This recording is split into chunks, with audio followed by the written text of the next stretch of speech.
we are officially live. All right, here we are. This is episode 20 of InfoSec to Security. It's difficult, Matt. I think you're on mute. Yep, you got to say that 5 times fast.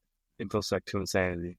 Right, it's InfoSec to insanity. You know why I'm thinking about insecurity? Because that's part of your book. Unsecurity is your book. Funny you mentioned that. Team talked me into Tuesday. I was talking to Drew. Drew is one of the executives at FR Secure. And he said, hey, are you going to update on security? Because I published that in 2019. I was like, do you want me to? He's like, well, yeah. I'm like, all right. So I'm writing Unsecurity version 2 right now. Well, so let's introduce Steve. Steve's new here. Is that what you want to do, Matt?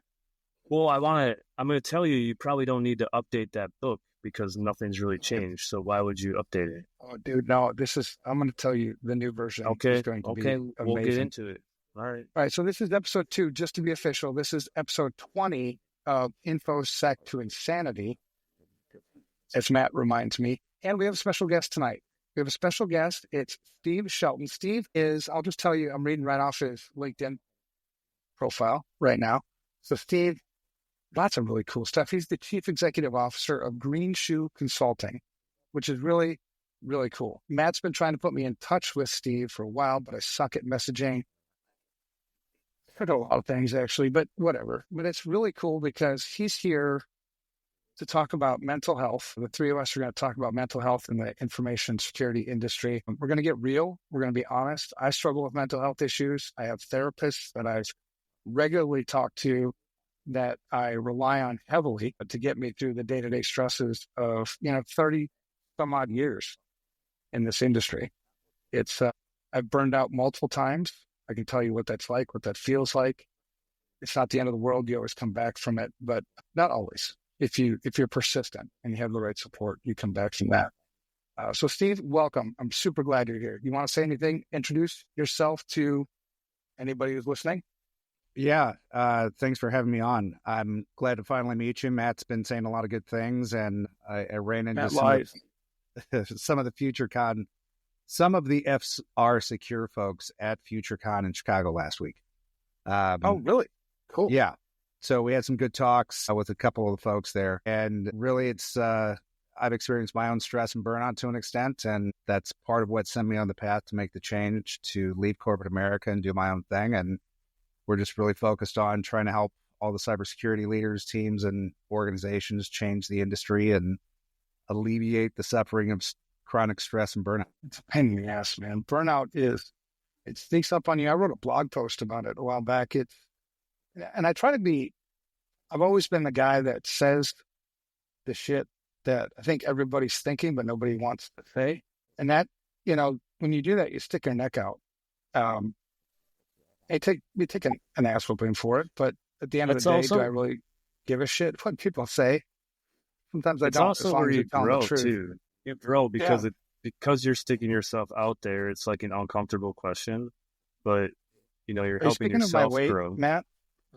No. By asking those questions, you're helping yourself grow, but also you help other people grow by helping them realize they can do it too, and you're not going to die by asking a question. So that's super true, man. That's it's a good point. Twofold.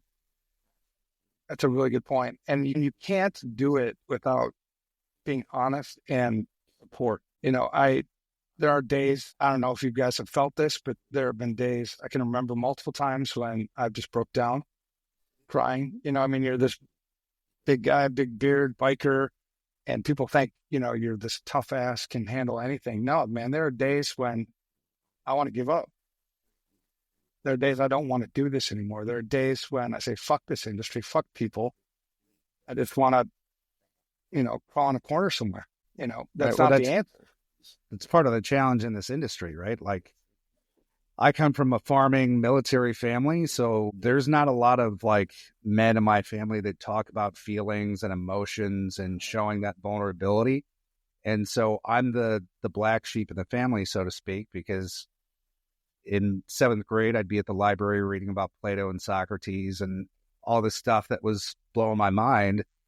But then also I played football through college, and that environment is very focused on the tough macho. You can't show any weakness, and talking about feelings and emotions is weakness. And it's like, no, that's actually hindering your ability because you're trying to duct tape all of this stuff together when you're getting the crap kicked out of you.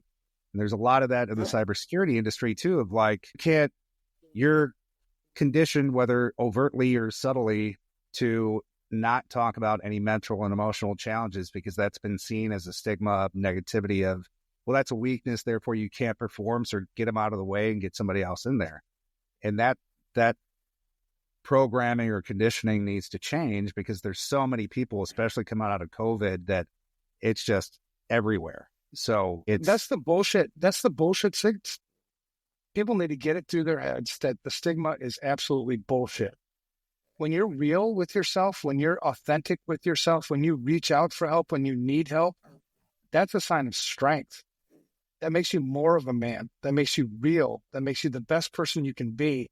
And the people who view, mental issues, stress, burnout, depression, anxiety, ADHD, on and on. If you view those things as being a weakness, they're only a weakness if you don't do something about it. And it just pisses me off because over the years, I've lost 6 people. 6 people that were good, great people that committed suicide because of the stigma. I don't blame them. I blame the damn stigma. I blame us. I blame the society for not making it comfortable for us to share real shit with each other. And our industry, we're viewed as defenders. We're viewed, if you get a bunch of security people together, we do a lot of posturing in this industry. We do a lot of bullshit. Well, this is what I did. I hacked this. I hacked it. Okay, great. That doesn't define you. That doesn't make you who you really are. And so sometimes we use it as a defense mechanism sometimes, but I think from people outside of those circles, being in this industry for 35 years, I don't mind posturing. But for the newcomers into this industry, maybe that aren't as secure in their own shoes, it's really fucking intimidating to them. It's more damage tears than them down. Good. Yeah. Yeah. Amen. Well, that's the thing too. Like, I have the benefit of working with the local high school here in terms of their student athletes, colleges in the local area and their athletes, and then executives in the IT world. And having that spectrum, there's different developmental stages, and I get to see adults all the way down to 14 and 15-year-olds and what they're dealing with. There's a lot of similarities in terms of what you're saying, like the identity aspect of who am I, trying to align that to your sport and what you're achieving in that, or IT and cybersecurity, trying to align that to all the things that you've done and gotten good at. Because there's an underlying aspect of not feeling good enough, not feeling like you matter, not feeling like you belong, whatever it is. And most of it ultimately is all bullshit. Because it's all the thoughts and the emotions that we attach to an experience or the environment have to around ourselves. Us. Right. It's not really what anybody else is experiencing or thinking. Everyone else is thinking about their own things. All these are thoughts and stuff we're manifesting to ourselves. Right. The challenge too is, I think it gets worse. Doesn't it get worse with social media? The ability, because a lot of things we put on social media aren't real. Totally. We don't put the negative shit. We don't put the shit that's not going to get likes and clicks and other stuff like that. So you read social media and get caught up in it. After the Trump, the last couple of weeks, with Trump, I've been reading, and you have to have this sense of context, this sense of awareness that what I'm reading is one perspective. There are thousands, millions. Everybody has their own perspective that's different than mine. So what I'm reading, it may seem like sensational. It may seem like shit. I don't think it's that.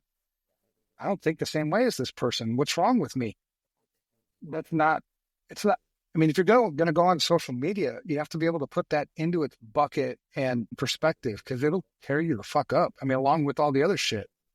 Right. I was not able to do that. There's a lot of the media is focused on pushing out, getting the quickest story out there that's focused on fear and creating a sense of you need to look at this stuff to grab your attention. And it's just like cybersecurity. There's so much fear, uncertainty, and doubt that's pushed in order to sell the products, in order to like do the job or whatever it is. But the reality is there's so much outside of our control, and really boiling it down and pulling our focus back into what we have control over, which is very little. You know, our attitude, our effort, our energy, and how we choose to respond. We also have control over our thoughts and feelings, but we're so conditioned to just react and not take a step back and allow some space between that stimulus and how we are going to respond to choose the response, you know, but also knowing there is so little humility in our culture, in society, and that aspect of I think it's a Buddhist saying or proverb or something like that, but the idea is there's 4 Buddhist monks. They're all blind, but they're all standing on different sides of an elephant trying to describe the elephant, right? So they're touching it. One's got the trunk, one's got the tail, one's got a leg, and one's got the side of the elephant. And they're like, yeah, the elephant is this long hose-like thing. And the other one's like, what are you talking about? This thing feels like a dinosaur. So they all have their own different perspective, but they don't have the ability to see the whole thing, right? And so pulling that together and working together to be like, okay, obviously I'm saying something different or feeling something different than you are. Help me understand what you're feeling, because I have something completely different. We don't do that. No, that's totally true. So if you're watching this live, feel free to answer something in the comments, ask questions. You know, I think what you have here is 3 different perspectives with different backgrounds but we're all genuine. And I think, you know, we're all here to help. Nothing breaks my heart more than seeing people get taken advantage of or being hopeless. I mean, there's always hope. As long as you got breath in your body, man, there's hope. And it may feel like you're down in the dumps and there ain't no hope.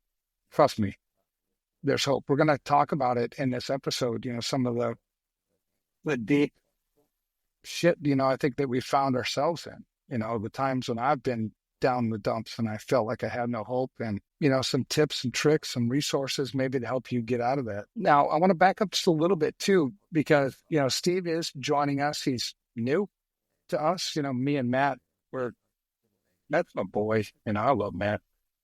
He's, what's your nickname? What do I give you? Yeah, for some reason I'm blanking on that right now. You're Sue. You're Mr. Tsunami. Yeah, Tsunami, that's right. Yep. Yeah, Matt is Tsunami. But Matt, Steve, I wanted to talk about, you know, tell me about Green Shoe Consulting.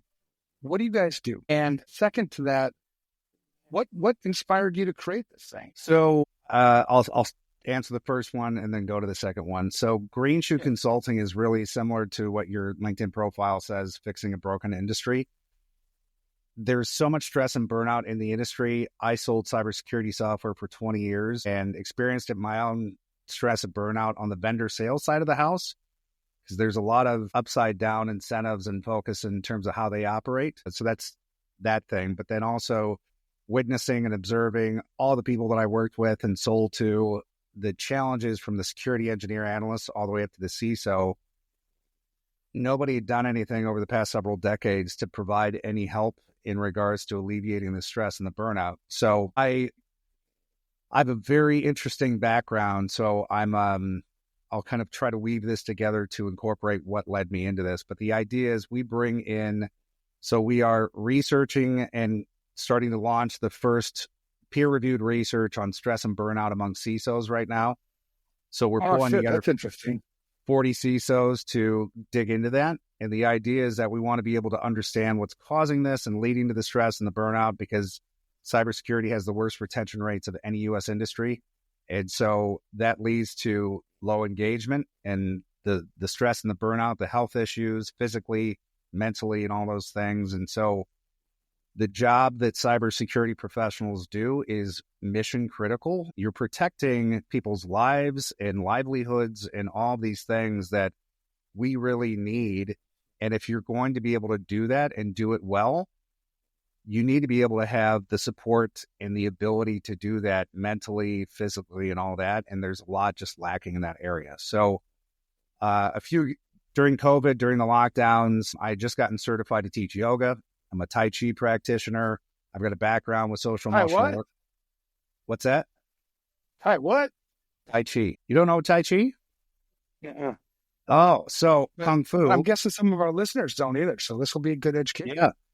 So, Kung Fu, Bruce Lee, martial arts. Maybe. Right? Yeah. So Tai Chi is the slow internal version of Kung Fu. So Kung Fu being the fast, explosive martial art. Tai Chi is more internalized. It's almost like a moving yoga, but it requires you to move incredibly slow. So for somebody like me that's a former football player, it's counterintuitive for me, but it's mentally challenging because it forces me to slow down and be in the moment. So it's really easy to have my mind running. I'm very good at moving slow. This is a really, really good practice. Yeah, so I like what we're talking about here. So, all right, so Tai Chi, that's really cool. All right, yeah. So all those things. I was just interesting. Yeah. Yeah. And so we could talk about that too. I say that because during COVID, I was really just fed up with the software sales space and industry and environments that I'd been in. And so my high school football experience, the coaches were more focused on character development, teaching us to be good people. There's more to life than sport. And so they were teaching us to be good leaders. Leaders lift others up, where nobody on the team was above or below anybody else. And so we all are working in the same direction and looking out for each other and that type of thing. And we were stewards of the team, the school, and the community, meaning we left things better than when we found them. Those values lined really well with my farming military family because we're very values-based in the family too. And so that stuff I took with me. And so when I went to college to play football, I thought that the environment was going to be like that because it was the most cohesive team environment I've ever been a part of. Then I got to college. It was not that. It was opposite. It was performer, get out of the effing way, right? We don't care what's going on with you mentally and emotionally. You got a job to do it. Otherwise, we'll find somebody else. So my college experience, I did not enjoy at all in that space. And it's very similar to the corporate experience that I had. 90% of the companies I worked for were more like my college experience. And I'm like, this doesn't make any sense. So I spent several years with Symantec, and that was very similar to my high school environment of a lot of good people looking out for each other, collaborating together, high trust and high performance. And it was great. And then leaving that, the majority of the experience was not that. So I wanted to get back into that high performing, high cohesion environment. So I had originally left corporate America with the idea that I was going to teach yoga to football players. And I knew the strength coach for the Green Bay Packers. I'm a huge Packers fan. Don't hold that against me. Man, seriously. I know. That's a win. We like it. Oh shit. I'm dropping from this fucking podcast right now. Understandable. Damn it. So I called up. Why do we have to bring that up? I mean, you were talking about mental health. You just fucked my mental health, dog. Yeah. I'm going to challenge and get you out of your comfort zone. It's not our fault you can't win I'm a never championship. comfortable. I always believe that comfort. I was raised in a military family too. My father, retired from the Marine Corps. My mother in the Marine Corps. I grew up on, Marine Corps bases. So it was an interesting being raised that way. There's a lot of things I really value about that. One was just this discipline. I don't look disciplined. I mean, you look at me, I look like a whatever. But there's certain things. I do my job and I take it really fucking seriously. There's only one way to do this job. There's only one way to do information security, and that's the right way. And if you don't know what the right way is, or you want to debate the right way, I'm more than open to talk about that. Because there's too many people in this industry that are being taken advantage of. There's too many people in this industry who don't know what the fuck we're doing. And it's creating chaos. So I can really relate to that. I can relate to yoga. I did yoga once. My wife talked me into it. And not really interested in doing that again. A lot of gas. I farted a lot during that. Good for it. It is kind of embarrassing, right? You're trying not to fart in front of the class. It is really embarrassing, especially like in some of those positions. Like you can't clench your ass cheeks to not make the fart come out. It's coming out and it's going to a lot of noise. Yeah. But, you mentioned some things about leadership because I've always been, I've always been an athlete. I was a D1 athlete at, the University of Minnesota in swimming, believe it or not, which is a very individual sport, but there's a team component to it. So I played football, in high school, the thing I love about football is as long as everybody does their job, the team usually wins. It's, can everybody do their job? Does everybody understand what their job is? Does everybody, so as a linebacker in high school, yeah, there were a lot of times I wanted to stray from my position, where I see an opportunity over there, but my job is to fill this gap over here. Stay on path. That way, my coach, my leader, if it doesn't work out, it's not me. I was in my spot. I was ready to make that tackle. I had the fundamentals down. And so much of that comes, with information security too. It's like, as long as people did their jobs, the problem is most people don't know what the fuck their job is. There's a lot of confusion in this industry. There's a lot of misinformation in this industry. There's a lot of shortcuts, honestly, a lot of ego. I mean, it's a tough industry. Just buying more stuff, thinking tech is going to solve the problem. And I take for granted, being that I've been in this industry for so long now. I mean, it's almost like pioneer, it's been 35 years. But I talk to every week, I get calls where I talk to people that are trying to break into this industry. And I'm like, what the fuck is the problem? We've got this talent shortage.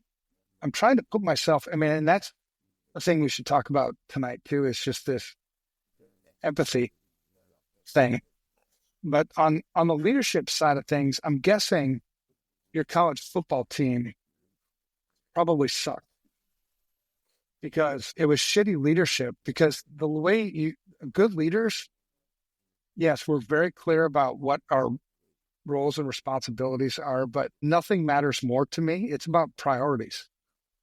Where I work at FR Secure, mission is number one. It's the whole reason why we exist. It's not to make money. The mission is to fix the broken industry. If you focus on the mission, you will make money. If you focus on the money, you will not make the mission. It's that simple. Now, in order for us to make the mission, we all have to be healthy. You get the best performance out of every single fucking player when they're healthy. And you have to understand what health is. Health isn't about physical health. That's one part of it. That's one component. You also have mental health. You can be the best performing, most physical, awesome, specimen ever, Tony Mandarich, which is, a player that you guys drafted in the Packers, fuckers. Physically, the guy was a rock star. Mentally, no. And what happened? Nothing, right? So you have to take advantage of physical health, mental health, and I think the third part that we don't talk a lot about is spiritual health. And it doesn't mean you have to be Christian. It doesn't mean you have to be Muslim. It doesn't mean you have to be Buddhist. What it means is you understand that there are things and forces that exceed you, that are bigger than you, that you can rely upon to find solace when nothing else makes sense, right? And so I love the fact that you talk about this because people don't think about that. They don't think about this. It doesn't matter what you do on the field. If you're unhealthy, it's not sustainable. We can't build a company on it. We can't build a mission on it. We can't win a championship on it. For us to be the best we can be, we have to focus on each other. We have to focus on our health and then the fundamentals, right? So I love that you brought that up because I'm so passionate about that. As a leader at FR Secure, the company that I'm responsible for, that's a whole nother component. At the end of the day, I'm ultimately responsible for every single fucking thing that happens at FR Secure. Everything. And I've had, debate about this. Well, you're not responsible for making sure there's toilet paper in the bathroom. I'm like, the fuck I'm not. I've delegated that to somebody. Somebody's supposed to do that. If somebody doesn't do that, it's my responsibility. So good leadership, another thing, component about good leadership is shit rolls uphill. It's hard, but it comes with the territory, which just means that I think for somebody, who is a leader, who is a CISO, who is leading the right way, if you feel the weight, if you feel the pressure, if you feel lonely, if you feel like I always say the wind blows the strongest to the top of the mountain. If you feel that, you're supposed to feel that. You're not supposed to do is have to go it alone. We're supposed to have people that you can rely on, people that you can talk to, people that you can get support from, therapists, whatever you need. That's normal. That's where you're supposed to be, man. That's why, when I get a lot of people that come into this industry, newcomers that like, what do you want to be when you grow up? What do you want to be in 5 to 10 years? Oh, I want to be a CISO. Like, are you fucking sure you want to be a CISO? Why do you want to be a CISO? You better get that answer right. Why? The purpose. Because if you don't get that straight, man, it's gonna eat you up and spit you out. So anyway, I ranted a little bit there, but you got me going, Steve. Thank you. No, I love it. One, I am so grateful to be able to have these conversations because, to your point, this stuff is not talked about regularly or very much at all in corporate spaces. So one, you bring up a lot of points that are really important in terms of people coming into the industry and leadership, but specifically accountability and humility. So I mentioned humility already. I think that is such an overlooked, understated thing, not only through current leadership in different roles, but also for kids coming out that are in high school, in college, coming into the workforce. Kids that have been raised on technology and social media, to your point, are not seeing people being humble or being honest and authentic in a lot of spaces in social media or media in general. And so there's this aspect of like, well, that's success. So therefore, that's what I need to be aiming for. So the definition of success itself is really skewed for a lot of people, right? That's a great point. What advice do we have for somebody? And it seems like you need to define success for yourself. What is success for you? What advice do you have for that? So that to me hits on, because another aspect of that is understanding the values that drive your words, thoughts, and your actions. 2, understanding who you are as an individual, but also as a leader of any organization. What do you stand for, and what are the values you operate under? Because when I talk to companies or their teams, and I say, if I'm talking at a conference, how many of you in here, raise your hands, your companies have their values listed on their company walls, on their annual report, on their websites, whatever? Everybody's hands go up. And then I say, okay, how many of those companies actually live by and do everything in accordance with those values? Most hands go down. So I don't understand that. That pisses me off, man, because values are values, man. I mean, it's like we hire and fire based on our corporate values. We publish them. We make them known. Our number one corporate value is we tell the truth. And I'm not immune to that. And I remind my leaders, my executives regularly that I'm not exempt from this. Hold me accountable. For God's sake, hold me accountable, because I'm a fucking train wreck. I will. And I tell people too, when we talk about purpose, and maybe some of our listeners will find some use in this. My purpose is primarily spiritual. I believe, and I know actually, that I'm going to die someday. That's a guarantee, no doubt about it. When I die, I want to hear Jesus say, "Well done." That's all I give a shit about. I don't give a shit how much money I have. I don't give a shit how hot my wife is. My wife is hot, thank God, because man, that's awesome. I mean, nothing else matters to me. And so in that, you have this calling. What's my calling? My calling is to fix the broken industry. I'm not going to do it alone. It's a mission that far exceeds my ability. But that's the vision. Visions are not things that I can just accomplish, not just a checklist I can go do. They provide purpose to your life. And so how do I do that? I ask myself all the time, what I'm about to do, is it going to make the industry better, or they're going to make it worse? So from that comes things like, if you sell a customer something they don't need, I will run you over with my truck. I have a pretty good truck now. I mean, I had an S250 that was sweeter because I think I can get over bigger people. This one's a Ford Tremor, but it's like off-roaded. Yeah. Why do we think that the corporate visions do not follow and trickle all the way down, right? if someone at the executive level is coming up with these mission statements, I feel like they're 100% bought in on this. Is there something in the chain breaking down, or is someone not holding them accountable? They're not. Right, but the accountable they use this as bullshit to make money. I mean, you can tell. I mean, I've said this before. There people, in my experience, generally fit into one of three buckets in terms of what their primary motivator is. And it's not that one bucket is exclusive, but there's one that's dominant. And the three buckets are money, ego, and mission. And so I do this every time I engage with a customer, I do my own OSINT. I try to figure out, is this a money person, a mission person, or an ego person? Because it's really going to change how I'm going to interact with that person. But, from a leadership perspective, if I was a money-driven person, money-driven people sell out. I mean, that's just it. It's money. I don't give a fuck if I lie to you.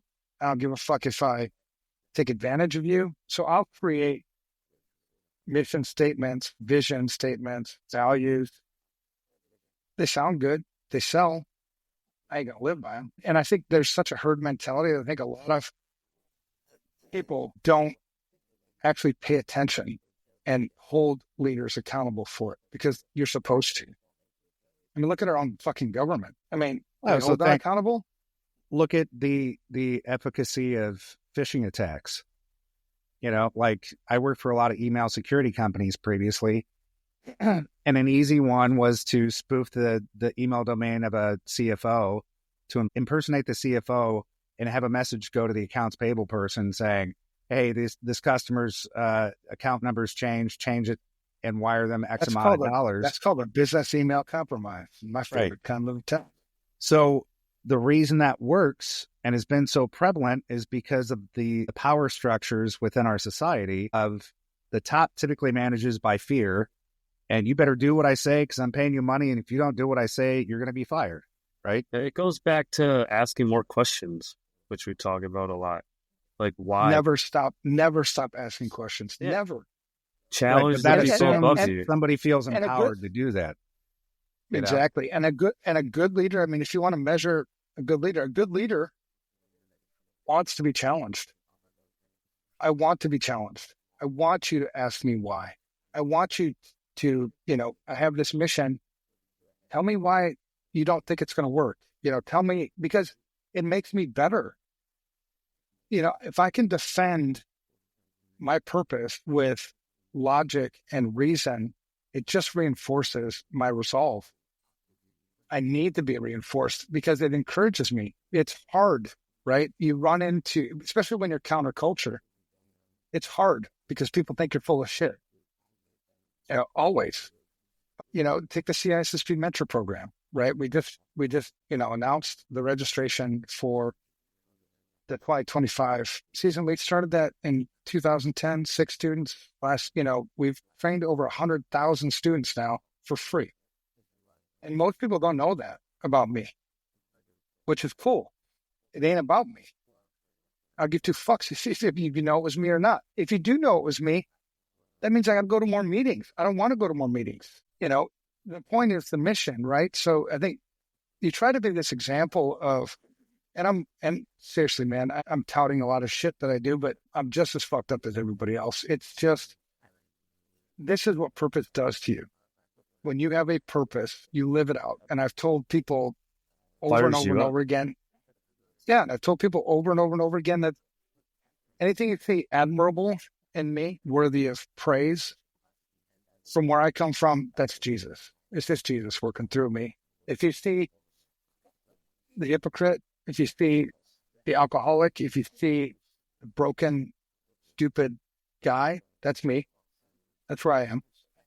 And so it keeps me grounded, that it reminds me that I can't do these things. I can't find the strength to do these things. I can't survive without that spiritual piece, right? It's the spiritual piece, it's the mental piece, it's the physical piece. But the CISP mentor program, we released that, and I can't even tell you how many times people think, oh, it's free. Yeah, it's free. Yeah, really? Yeah, really. What's the catch? There's no fucking catch. It's free. And that's the bullshit, right? That's why I want to be challenged. Call out the bullshit. If you don't think it's actually going to be free, if you think I'm going to sell you something, if you think there's some, monetary, call it out. If you don't, what's going to happen if you don't call out the bullshit, if you don't challenge the bullshit, is I'm going to stray. I guarantee you. So I think good leaders open themselves up to that. And so ask them, question. If they say things like, well, because I said so, I've got a reason. I want a real reason. So I think I would encourage security people who report to, a CEO, who report to a CIO, kind of depending on where you're at. If you work for a leader that's not going to be open to these things, if you work for a leader that doesn't own it, that doesn't step up, beware. Seriously, you're going to have to compensate for that somehow. Recognize that it's a shitty leader, right? I'm not going to march up this hill. I'm not going to devote my life to this mission and follow this leader if he's a shitty leader. I'm going somewhere else. The challenge too, because I agree with what you're saying. There's several thoughts that I've got, but one is, for the most part, I tend to give people the benefit of the doubt that most of us are just trying to do the best we can with what we've got. The challenge also is that that's not an excuse to continue to do and operate the same way just because you're operating with whatever perspective of the world or knowledge set that you've got. Because even though my parents are great, they didn't have all the answers. They didn't do everything perfectly. They have their own challenges with their own behaviors and decisions and whatever it is, but they did the best with what they could, right? So for me, I believe we're all here to continue to grow and evolve and make the world a better place. That's not everybody's perspective. And so part of the challenge is understanding that that's one thing. I also believe everybody needs to be their own leader in their own life, because that herd mentality that you talk about, that is even bigger so in the younger generations. There's a concept of now with social media, growing up with that, where kids don't want to stand out on their own because there's not, you can find it's safe in the herd, right? If you step outside of the herd, you're left to be persecuted. Like you're the prey with all the predators out there trying to rip people down, because people are either going to lift others up or tear them down. And unfortunately, most of our society is focused on tearing down. And so many younger people don't want to step out and be their own leader and do their own thing. They want to be a part of that herd and be safe. I think that's why this is... You'll recognize the same thing as a CISO. If you've ever given, a presentation to a board of directors or executive leadership on an assessment, for instance, right? We did a risk assessment. Here are the results. One of the first things you're probably going to hear is, how do we compare? How do we compare with other organizations? Now, that's the herd mentality. And it's actually a tell, how you handle it. It's a case by case basis, but it's a tell on what kind of leader you're actually talking to. Because a leader doesn't get, I think it was, who was the hella good swimmer? Michael Phelps. Michael Phelps. I saw a quote by Michael Phelps. He said, winners focus on winning, losers focus on winners, which I've always taken to heart as a leader. Like, I don't give a shit what the competition's doing. I don't care. If we focus on being the absolute best we can be and let the chips fall where they fall, we can sleep well at night knowing that we become the best us we can be. That's sort of the point. When you hear that herd mentality thing, and one of the tells, like I said, again, is how do we compare? It's a tell of what kind of leader this is. Because I think a good leader would be more focused on how do we be the best we can be?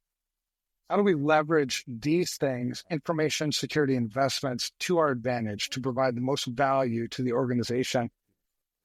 And I don't fault them, because I think, you mentioned accountability. There is no accountability in this industry. Again, I'll say it. There is no accountability in this industry. Leaders are not held accountable. Who's ultimately responsible for information security in any organization? It's who's ever at the top. it's the board of directors. If there is no board of directors, CEO. If it's no CEO, it's the owner. Whoever sits at the top of this mountain, that's who's ultimately responsible for information security. So then you have to ask the question, why don't we hold them accountable? The biggest career things, I guess, most newsworthy-ish things, I don't give a shit about that either, but was the Target breach. The Target breach of 2013, one of the many lawsuits in that breach was, there were a lot of lawsuits, but the one I played a role in was, it's called a derivative action. And in a derivative action, it's the shareholders are filing suit against the board of directors. Their claim is that the board of directors were negligent, that they didn't leverage the assets of this public company. Target's a big public company. They didn't adequately protect the assets of the organization, right? So you go through this process, and for me, it was 14 months. What happens when that happens, because it's Target suing Target, essentially, is the court appoints what's called a special litigation committee. A special litigation committee is an impartial body of lawyers and me, which was awkward as fuck because I don't like lawyers, to investigate the allegations made by the shareholders and then make a recommendation back to the court on whether or not we should proceed with this. And so you go through all of this, in my opinion, as a security person, absolutely negligence throughout. Single-factor authentication on a vendor portal that was publicly displayed on a link off the website. That alone, the fact that you never patched the environment behind that, which was an extranet, right? I mean, there were two complete versions behind. The fact that from that extranet, you could access the corporate intranet website. And on that intranet website, there were admin credentials that were stored in plain text, which then, it was an easy transition all the way to the credit cards. And so when you ask my opinion, this was so fucking negligent.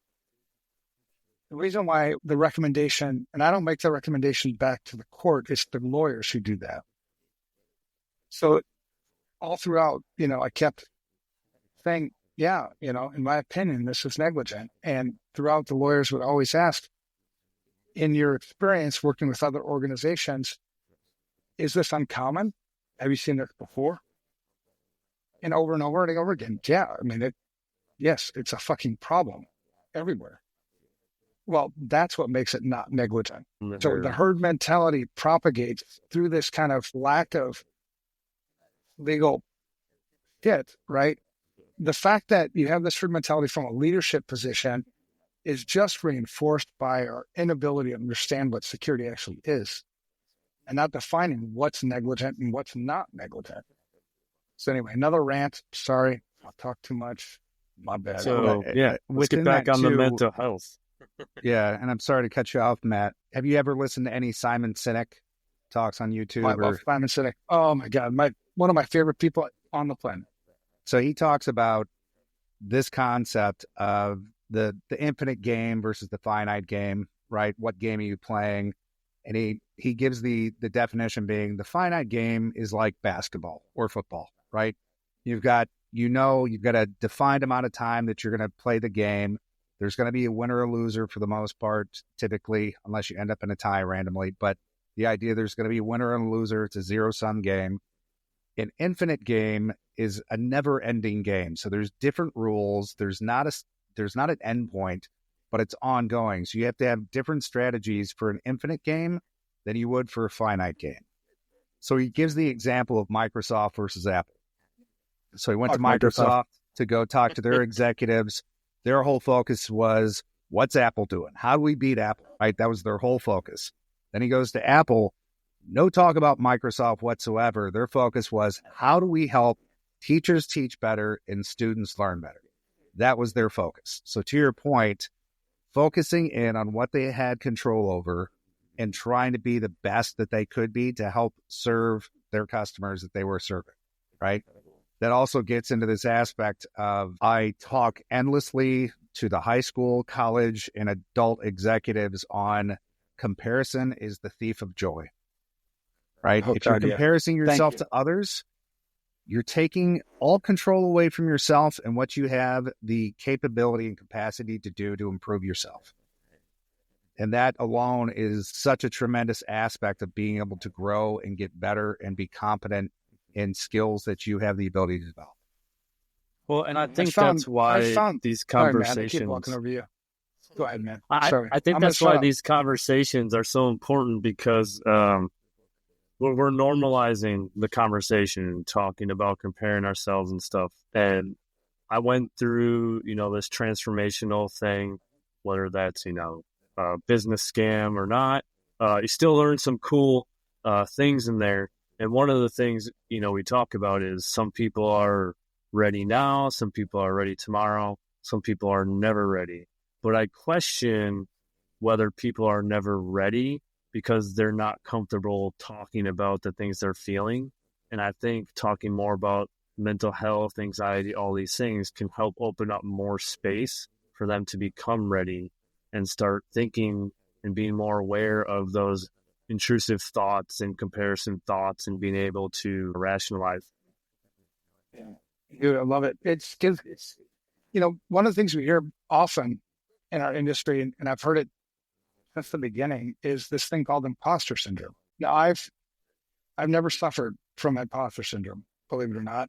And I think it goes back to, where I was raised, with my father, who we had this intense focus on being the best me I can. And so comparison was never really a thing for me. I don't really give a shit what you have, what you do.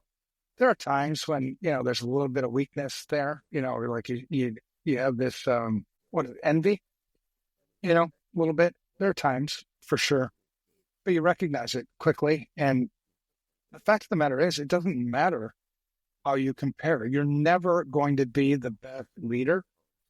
You're never going to be the best cybersecurity professional. You're never going to be the best pen tester. You're never going to be the best CISO. You're never going to be the best CEO.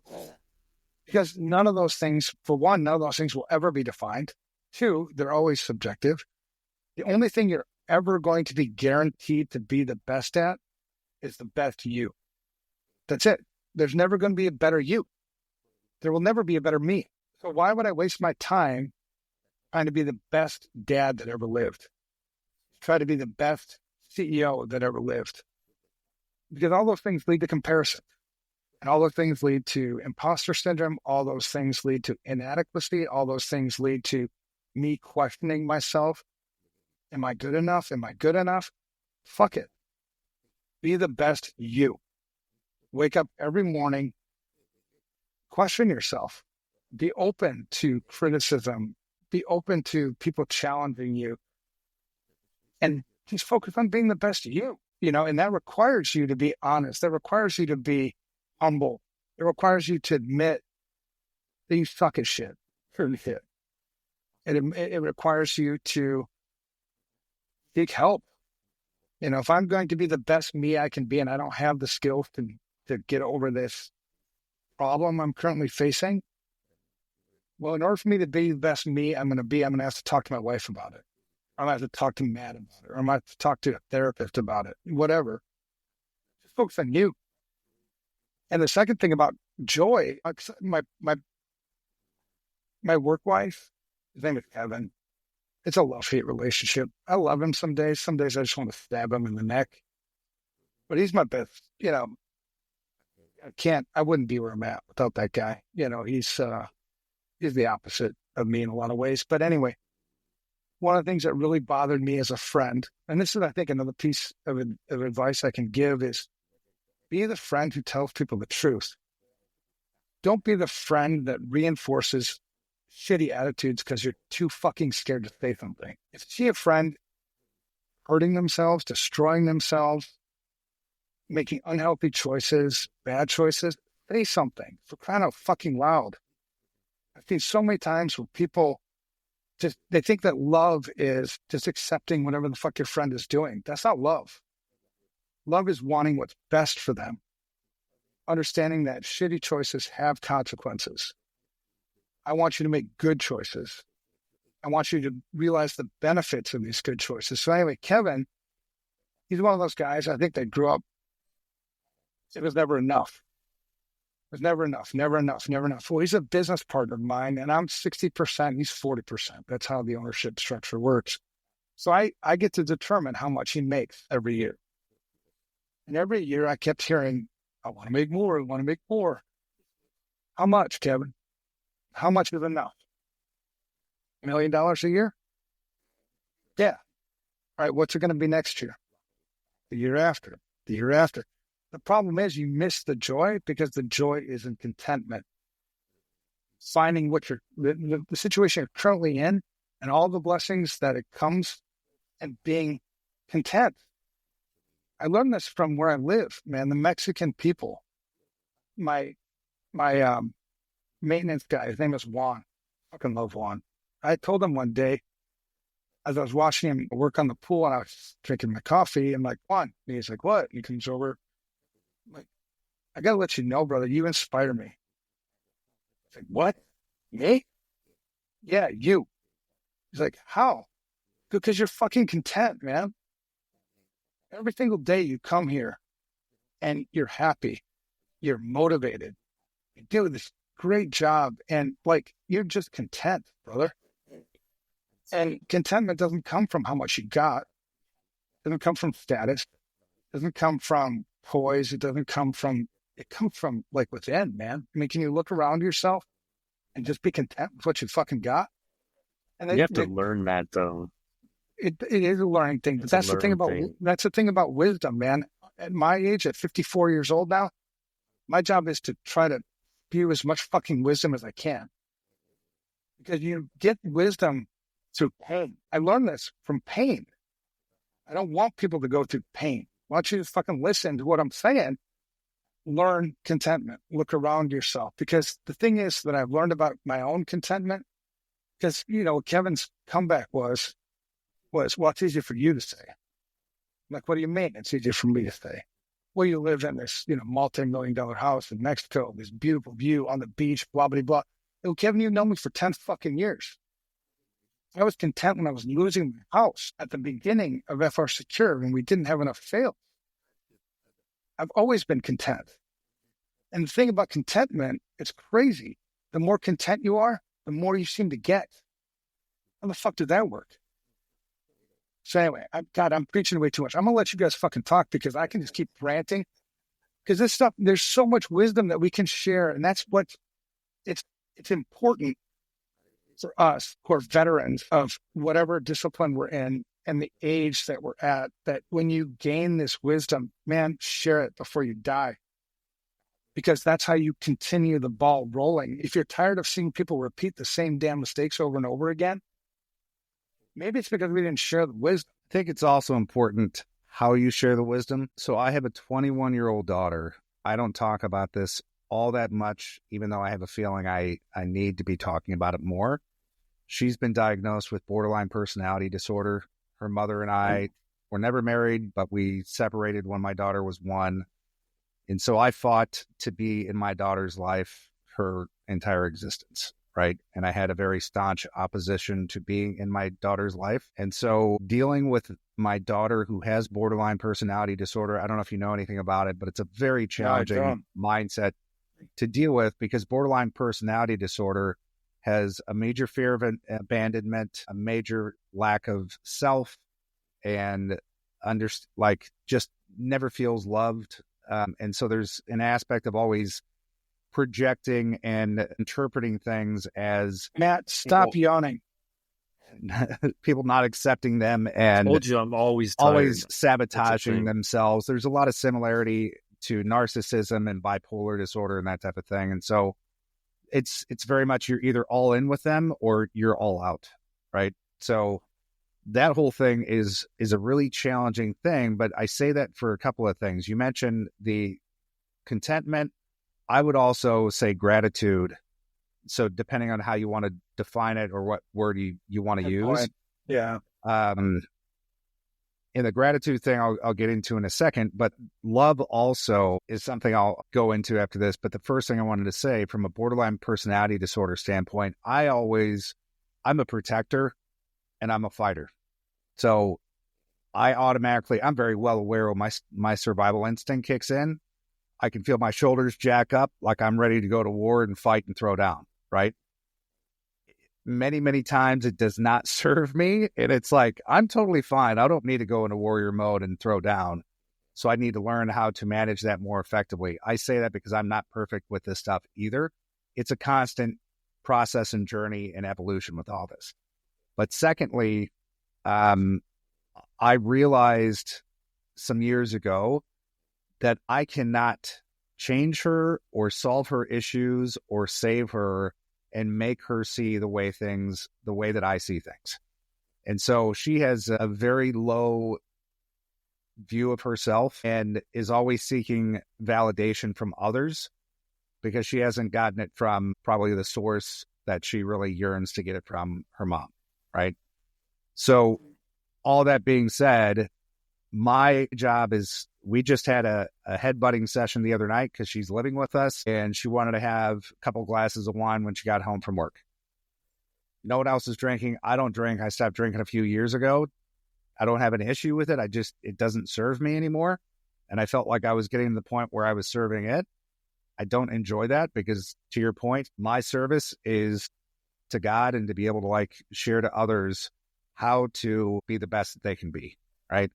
So understanding that I can't save her was a big realization, but I can model to her and I can help influence her and I can help show her a different way.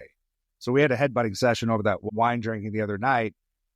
I was tired, not in the best thinking space or communicating space for me. And so I was getting upset because she wasn't hearing me and she was just being defensive, right?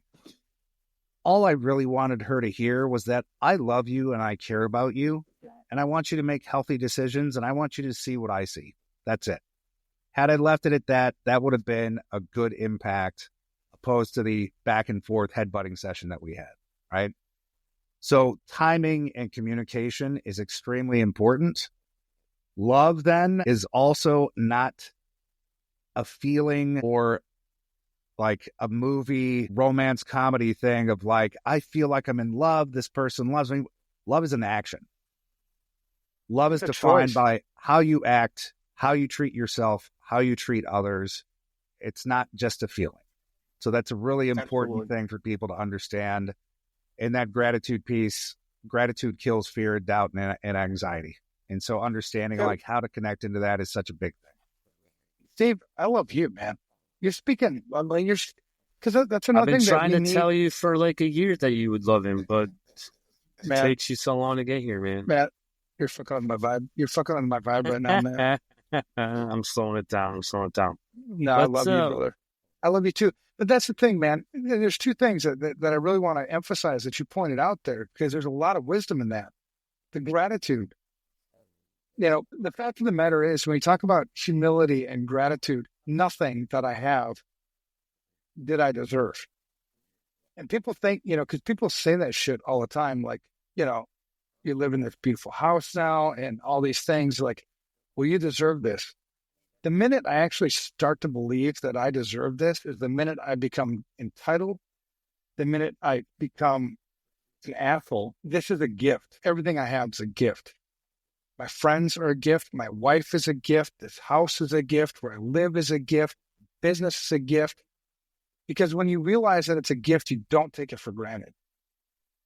I also don't find my identity in it.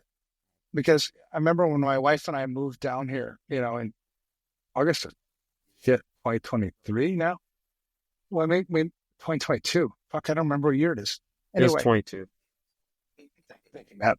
But when we moved down here, we were sitting, it was just me and her, and it was one of those moments of just intimacy, where we're sitting together. And for people who don't know what intimacy is, by the way, if you're giggling, intimacy doesn't mean sex. Intimacy means, think of into-me-see. It's a deep, real, personal connection, conversation. That's what it was, right? So we're sitting here and we're looking at this beautiful view, sunset, and I asked my wife, I go, would you still love God if he took this away from us right now? And she said without hesitation, yes. I said, I would too. And the reason why I felt that way is because this is a gift. I have to recognize that these are gifts. When you go back to contentment, the reason why I look at Juan as an inspiration to me is because he's content. His gifts, the gifts that he has, he views as gifts. And, because I've had people say that too. Well, you earn this. Well, if I earn this, then why doesn't Juan have the same gifts I have? And the value of my purpose or my life it's not about the things I got. It's, am I living the purpose? Am I going to have? So I love the fact that you mentioned gratitude, because I think a lot of people don't take the time to be thankful. There's always something to be thankful for. So when you bring this back to a mental health thing, it's really easy to get caught up in, like, there's nothing to be grateful for. There's nothing to be thankful for. Even if you have to come back to, I'm breathing. I'm breathing. I ate something today. I slept last night. Those are gifts, man. Be grateful for those things. And the second thing you mentioned was love. Love is a choice. I don't have to know you. I don't have to feel anything to love you. I can just choose to love you. Right? And so, which really helps, because Matt's a dick. No, I'm just kidding. I'm not kidding, Matt. But I love Matt. I chose to love Matt. For me, it's always been like, love is a choice. Feeling is, I can't control that. Liking you, I can't really control that. That comes from feelings, right? So if I'm in a room with you and I'm like, I'm trying to get out of this room, it's liking, right? So I've had multiple conversations, because I've had times with friends where I told them I didn't like them, and that doesn't go over well. They're like, what? What do you mean you don't like me? I'm like, well, hold on. Let me qualify that. I love you. And me not liking you is not your fucking problem. That's my problem. So don't change anything. Don't try to be somebody you're not. Me liking you means I need to figure out a way to enjoy the time that I spend with you, to remind myself that, because I need to foster those feelings, basically. John Kittleton, if he's listening, he's a good friend of mine. I love him. But man, he was the guy that one morning we got up for breakfast and we're sitting together and I'm like, I don't like you. And he's like, what? I'm like, oh shit. I forgot what I said. Because I don't have a very good filter. Sometimes I say shit and then I have to figure out why I just said what I said. The cool thing is that it's always authentic. If I'm speaking without a filter and I tell you, you're a fucking idiot, it's really what I was thinking. Now I gotta back up and why was I thinking that? And do I care if you feel that? But anyway, so great. This is so much great insight, because there are times, honestly, where I feel like I'm so counterculture, that I'm so different, that I feel like I'm crazy. It's nice to have somebody validate. And so that brings up empathy, where somebody can empathize with where I'm coming from and validate that, no, Evan, you're not crazy. Or maybe you are crazy, but out of love, I'm going to help you uncrazy yourself. So that empathy is a really big thing, because I don't think there's a lot of that in our industry, where we put ourselves into, as much as we're able, into the shoes, into the seat of the people we're trying to help. Because I've heard a lot of times in our industry, people get frustrated with users. People are stupid. Stop clicking the fucking link, you idiot. Empathy. To them, it made perfect sense to click that damn link. They're not stupid. Do you know what it's like to be a CFO? Can you settle the books? Do you know what a ledger is?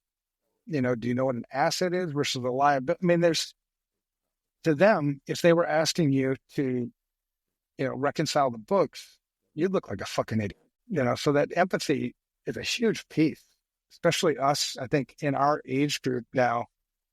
I call us gappers, because we remember at our age what it was like to not have a cell phone attached to us all the time, to not be connected all the fucking time, to not have messages hitting me from 85 different fucking angles all the time. I can remember those days. And then I remember the transition into this. Cell phones? Do you think they turned us into addicts? Because when I leave the house, I'm patting myself down and I feel like I'm looking for something that I don't need to be looking for. I think it easily can be. I mean, it's just another tool. It's just another tool.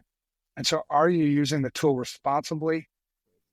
And the way I think to understand if you're using it responsibly, because I'm a big cause and effect guy, like, are there consequences to your use of your cell phone?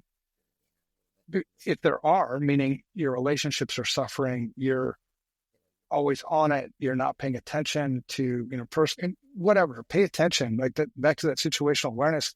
If there are consequences with your behaviors, it's a bad fucking behavior. If there are benefits to your behavior, then it's probably a good thing.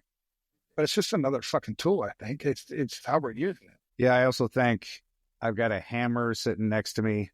That hammer doesn't use social psychology, behavioral engineering to get me to continue to use it, versus all the social media have psychologists, behavioral consultants, and all that stuff trying to grab attention.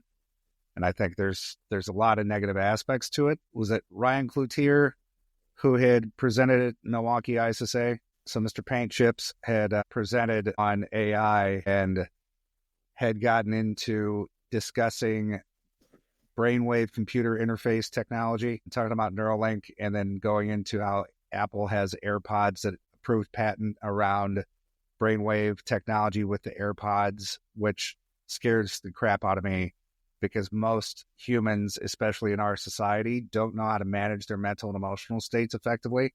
And so if you have somebody that could hack into that, even if it's just advertisements through corporations, you could then subvert messaging to be like, oh, why do I randomly want to buy a mattress right now? Like, suddenly I need to go buy something. That's a nice case scenario. And go back to the discernment. Even when you hear from an expert, Ryan is an expert. Ryan's a good friend of mine. Love him.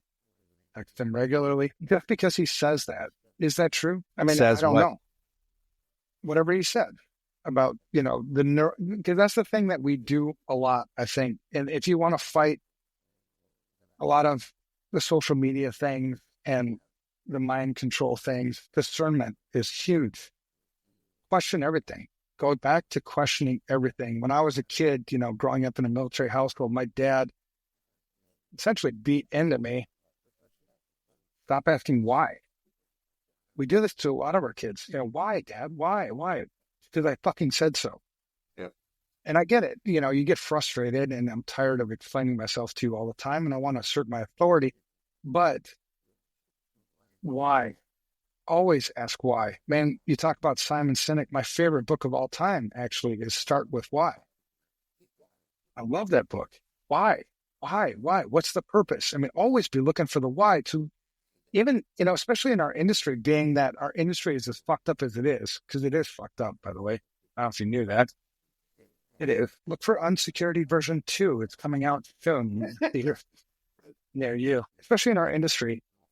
Just because you have 20, 30 years of information security experience doesn't mean that what you're telling me is true. It doesn't. I've seen so many experts, so many veterans in our industry give advice that's completely fucking bullshit. And a lot of people follow it because you just put so much stock in where they're coming from, but don't stop asking why, because it'll give you purpose. And from a mental health perspective, I've always found purpose as being foundation for me, because I ask myself all the time, why? Why are you doing this? Why are you so damn passionate about it? Why are you up until 3:00 in the morning doing this thing? It's the purpose. It's the purpose. And then you go back to am I addicted to the purpose? Am I addicted to the phone? Am I addicted to the email? Well, are there consequences? If I look at my wife, and what about my relationship with my wife? If my relationship with my wife is suffering, that's a benefit that I really put a lot of value into. So maybe I'm working too much. Maybe, I remember when we were going through COVID, COVID never made sense to me. None of it. I'm a logic and reason guy. I'm like, what the fuck are we doing? Why are you shutting down schools? What the hell? I mean, it doesn't make any damn sense to me at all. And so, you do all this stuff, but then you can't say anything, because if you go say something on social media, you're going to be attacked. My own mother called me a bigot. I'm an only child. Like, you ain't got nobody else to like connect with here, lady. Why are you calling me a bigot? Well, I learned, and it was through asking why all the time, I learned that when people can't defend their position, when their position is so built on emotion, they can't defend their position. And so what they end up doing typically is you either change the subject or you attack my kid. And so I learned a lot about that in going through the COVID bullshit. But one of the things my wife said to me as I'm going through the COVID bullshit, she said, you're off. And, me being the big guy, pride guy, I'm like, what the fuck are you talking about? I'm not off. I'm doing fine. I mean, everything's cool, man. What the hell are you talking about? And some consequences, right? And I was off. And it wasn't until I went to Sturgis. I went to Sturgis during COVID because as soon as I crossed the border into South Dakota, life seemed normal again. I didn't have to wear my damn mask. Nobody was afraid of COVID. People were just being themselves. And then I realized, holy shit, my mental health was fucked up. But it takes this self-awareness. It takes this. I think a lot of people are suffering from mental health issues that aren't self-aware. They don't even know maybe they're going through them. Having people that you can open up to, that you can be vulnerable with, it's huge. And I don't know if people have that support structure. If you don't, maybe we can give some tips on how to build that support structure. But that's been huge for me in dealing with all kinds of mental health issues. Because I have a lot of, I haven't even gone into that shit. Yeah. That's a big aspect of mental health, is being able to just reach out and have somebody to talk to. And part of the challenge too, especially for men, is that as we get older, there's an aspect of just wanting to isolate more and more. I'm an introvert by Simon Sinek's definition. Like, I spend my energy socializing, and I would much rather, I need to recharge in solitude and be on my own for a bit just to be able to recharge, build my energy back up. My wife is opposite. She's social, extrovert, gets energy by being out and being with people. And so we have a weird dynamic in that aspect. But I think part of the challenge is understanding, to Matt's point, being able to talk about these things and show I'm a fairly big macho looking guy from the outside, right? But nobody's going to know that I do yoga and I journal and I do all this stuff that is not necessarily associated with macho type dudes. Same thing for you, Evan, right? Or Matt as well. But this aspect of being able to talk about this stuff and show people that it is okay for me to talk about this. It actually does help. And I'm not going to be persecuted, because that's a big thing from a stress and burnout standpoint, is that there's a great book called The Burnout Challenge. And so it's written by Dr. Christina Maslich and Dr. Michael Leiter. I base a lot of the stuff that I do off of their research. And so one of the things that they talk about in the book is that the biggest thing when they asked employees, what would help you feel less stressed out at work?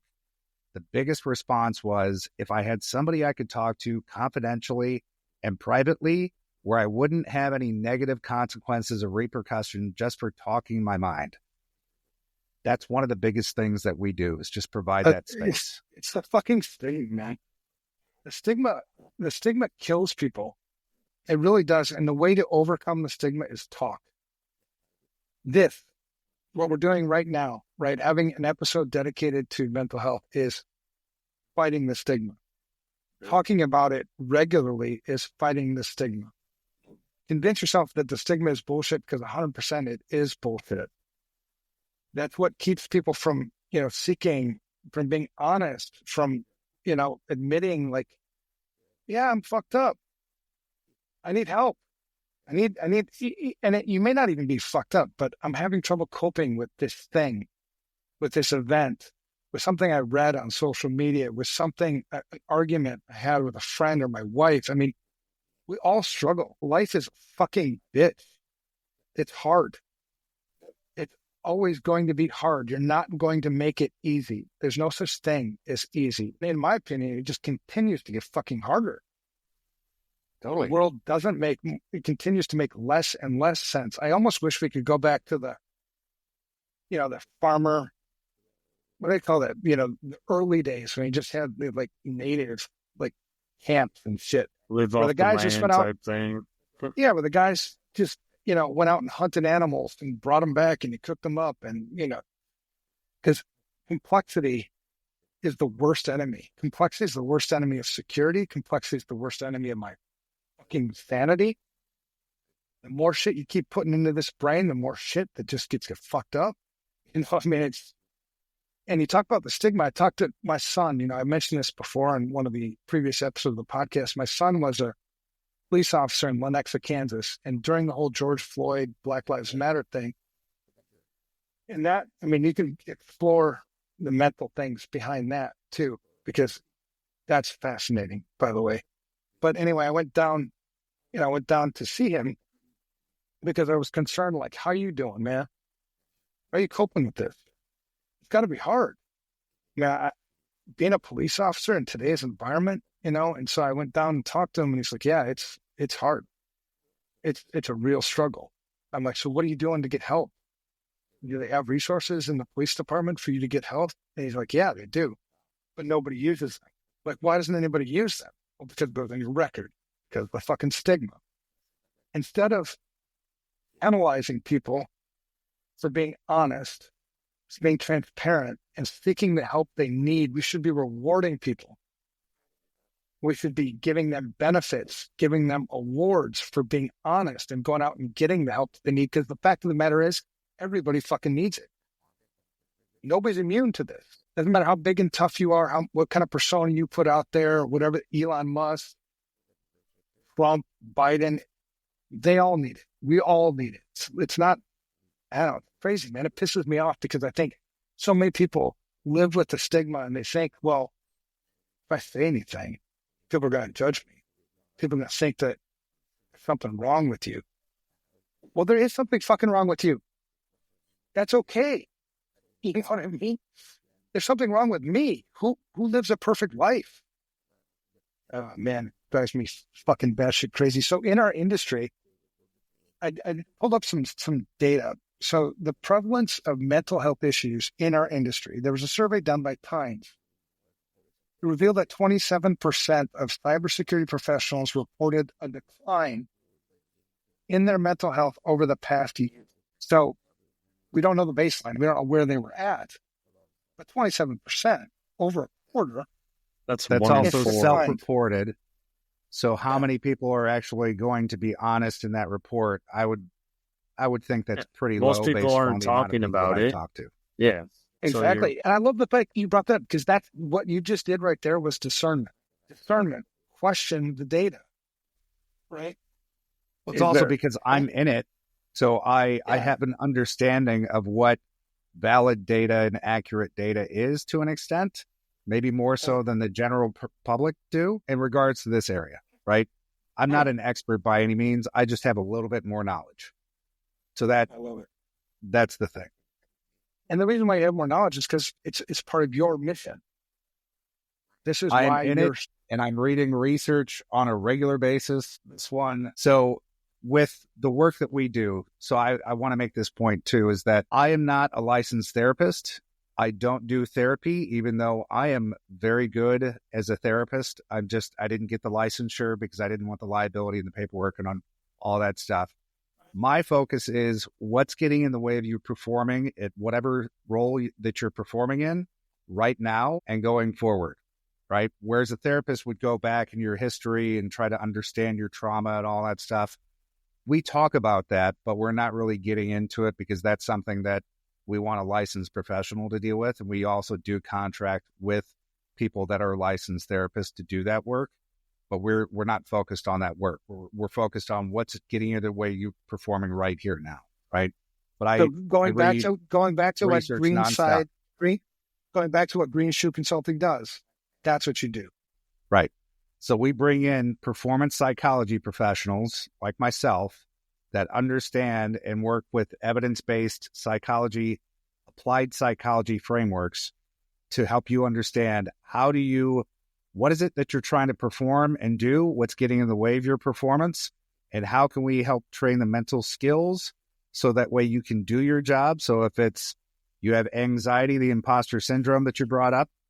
Let's kind of investigate that. What actually is that for you? And then how do we develop some mental skills training to help you overcome the imposter syndrome, develop some self-awareness, some confidence, whatever it is, to be able to do those things. We also bring in organizational consultants to consult organizations on how they're designed, because those are the bigger culprits in adding stress and burden to their employees. I like that answer better than the one you gave previously. Green Shoe puts on a pretty sweet experience. We had Steve come in, talk to my ISSA chapter.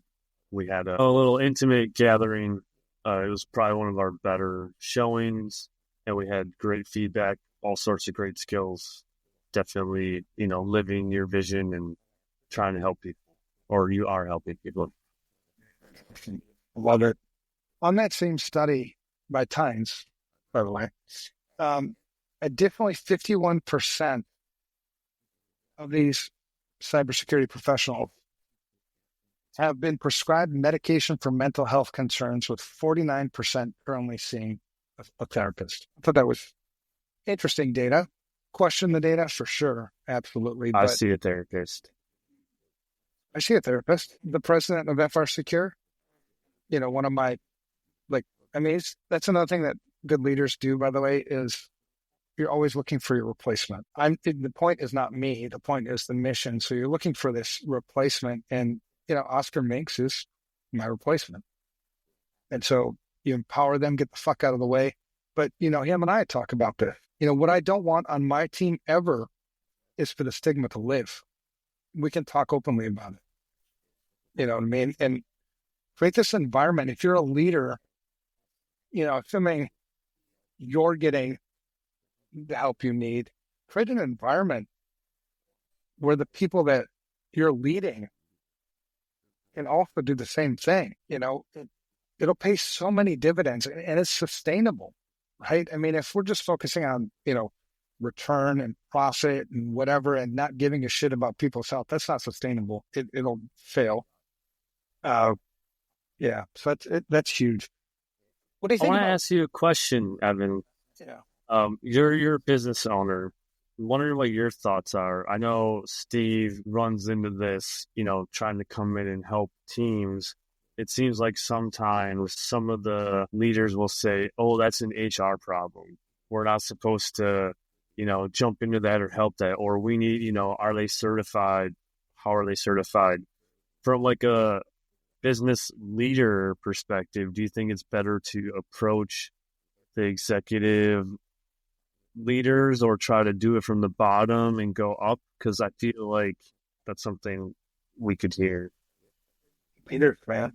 At the end of the day, like I said, the good leaders understand how everything that happens here is me. Now, I might refer you to HR to work through them, my buy-in, yeah. And I'll give you an example. So we had I'll never forget this day. I was at lunch or dinner, actually, with my family, and I got a call from our HR professional at the time that one of Robbie was his name. Robbie committed suicide. Robbie was a penetration tester, young kid. I'll never forget that day. And I was like, what the fuck? What could I have done? I mean, I think that's how I think a lot of people, if you've ever had somebody that's committed suicide or, that's natural. I think, what could I have done? Was there something I should have said? Was there something I should have, then they reach out to me. What, there's just processing, right? So one of the things I came to the conclusion is, in order for me not to go through that again, for me not to question what could I have done, blah, blah, blah, blah, blah, because that's guilt. Guilt tears you down, conviction lifts you up. We've talked about this before too. I'm never going to feel this way again. I'm never going to feel like I didn't do everything I could to create an environment where people could talk about this shit. I'm going to sleep well at night knowing that everybody here feels comfortable. There's no fucking stigma here. And so as a leader, I found this thing called mental health first aid, which you can Google it, mental health first aid, and we all attended that. the entire leadership team attended that, which is how to be a first responder sort of to mental health things, understanding that I'm not a therapist, understanding that I'm not a psychologist, psychiatrist, I'm not a professional, but recognizing things, understanding people, creating an environment where the stigma dies, pointing people in the right direction, just loving people. So yeah, back to your question, Matt, it's absolutely 100%, no doubt, the responsibility of leadership to drive this shit. If you want a healthy organization, wake up, get on board, make sure you're covering these bases, it's my opinion. Yeah, I'll add in. Probably worth like $1.50. My stepson is a freshman in high school, and this year he started wrestling. He hadn't really found anything that he clicked with, and then starting wrestling, he finally showed like engagement, motivation, and like he was into it, right? So for me, I was super stoked because I was like, finally, he's finding something, right? And I come from my hometown where I was born and raised was Moline, Illinois, and Moline's high school had historically had a very big wrestling program. So when I was in high school, Dan Gable was the wrestling mecca. He was the Olympic gold medalist. He was the head coach for the University of Iowa, led him to like 15 NCAA championships in wrestling and all this stuff. And so I started going back, looking at Dan Gable's videos and going back through all this stuff. And one of the things that he mentioned was, he was like, when he was in high school, there was a whole mentality that you shouldn't be drinking water during practice. That's a weakness, right? So he's like, coaches wouldn't allow him, the other wrestlers, to drink any water during practice. And so by the end of the wrestling practice, everybody would be gassed and could barely move, right? And then like the following year, they were like, you know what? You should probably drink water, maybe some Gatorade, something like that. And then lo and behold, they're still wrestling their butts off at the end of practice, right? And I think there's this common type of thing, the stigma, whatever you want to call it, of there are some people that just don't understand the importance and the value of these things. And they see it as like, no, you're not supposed to have water. That's a weakness, right?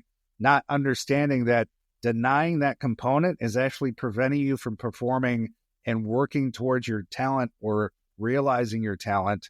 And so you need to be able to exercise those things and have water, which is the mental health attributes of things. Yeah, I agree. And I've always felt like the things I've gone through in my life, there's been difficult things, alcoholism, cancer, divorce. I mean, I've kind of viewed those things as scars. And they're scars for other people to see, for other people to be strengthened by. Right. So as a leader, I don't shy away from the fact that, I've been to jail multiple times. Yes, I've had 4 DWIs. Yes, I've, had this drinking problem. I've done I've had cancer, all these things, ADHD. And yet here I am. I'm here. Very successful companies. You share those things as a testimony to lift other people up. So that, I remember sharing at a men's group once that I was molested as a child by my uncle. It's not something I'm proud of, obviously, but part of the processing mentally to get over that is to fuck the stigma. Talk about it. Confront it. It's not that it didn't happen. It did happen. And this is how I'm processing it. And so the more you fight the stigma, the more you process, the more power you take away from it. It doesn't have power over me anymore. It doesn't define me. I don't give 2 shits. I can talk openly about it. And when I shared that the first time at a men's group, and it was, in front of like 60 men on stage, it was amazing how many men came up to me after that talk and said, I was also molested as a child, and I've never talked to anybody about it. And what it reinforced to me was like, keep sharing, right? Keep sharing, because you're going to hit, even if you resonate with one person can relate to what you went through. They're going to be empowered. They're going to be strengthened. They're going to have this. And so, fuck the stigma. Share it. Set the example as a leader. Set the example as a friend. And if you don't feel like you're in a place in your work environment or even personal relationships where you can't be your genuine self, look for places to be your genuine self. And if you have to find another job, find another job, man. I would much rather be unemployed and have my sanity than work in a place and that shit fucking crazy. That's how much it means to me. And that's how much it should mean to you. It's not about money. It's about being the best me, man. And it's easier said than done. I understand that, right? But life is, like I said, life is fucking hard.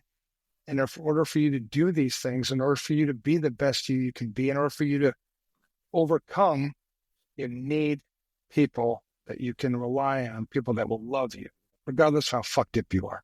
Those are the mistakes you made. Right. But that goes back to the point of being able to talk about these things openly, because for so long, so many of us have been taught that it's not okay to talk about that. And there's a level of shame and guilt on top of that, that just adds and adds and adds and adds to the challenges that people experience with this. And that's one thing too. I've been part of a men's group for the past many years, the Mankind Project. And that's a great space to get into, just to realize that you're not alone and to be able to have some things, some processes to be able to work through and dig into what's getting in my way of the relationships that I want to have, the person I want to be, and all these things. But also, to your point, I'm hearing a lot of people talking about having others commit suicide around them. So being able to reach out, and just the suicide hotline, there's numbers to reach out to. And I think the one's 988. That suicide hotline could be enough to know that you're not alone and have somebody there that is genuinely available to care and support anybody that's going through a hard time. Yeah, 100%. And if you're on the support side, I think people will still commit suicide. They will. I mean, people will still suffer, but I don't need to carry the weight of, I did what I could do. I created an environment where they felt comfortable, they can talk about these things, and as a business leader, that's huge. And I'll tell you one example where I've been held accountable for this. We talk about mental health a lot at InfoSec, and my own son, who also works at InfoSec, I didn't know if I would, but anyway, love him. He's a great kid. He was struggling, with mental things. And he called me out. He's like, we talk about it all the time, but what resources do we provide that people can actually afford? I was like, good point. What, and they didn't know what resources we even provided because, we have an HR function. And so but it caused me to am I being a fucking hypocrite? Am I preaching this am I preaching this mental health thing, but I'm not giving the resources, not empowering people to find them, or even if they are, you can find them, you can't afford it. You can get to it, which is almost worse. It's right on the other side of that window, but I can't, so I love the fact they brought that up because it did force me. I'm let's try to find something maybe together that is affordable that people can reach out to. But even then, today, if somebody at FR God forbid, committed suicide, I don't want to have to carry that weight. And I know that the fact that we've broken down the stigma, I don't have to carry that weight. Where if I didn't break down that stigma, I would lose sleep at night, multiple nights. I would feel guilt, So as a leader, as a CISO, a CEO, what sort of environment are you creating in your organization for your team to feel that same way? It's, because I can't even imagine what it would feel like to be so out of hope that the last thing I've got is to take my life. Yeah. So a couple of things. I've been in my own situation where I felt very hopeless, and for the cliche of at the end of my rope, that is a really horrible place to be in.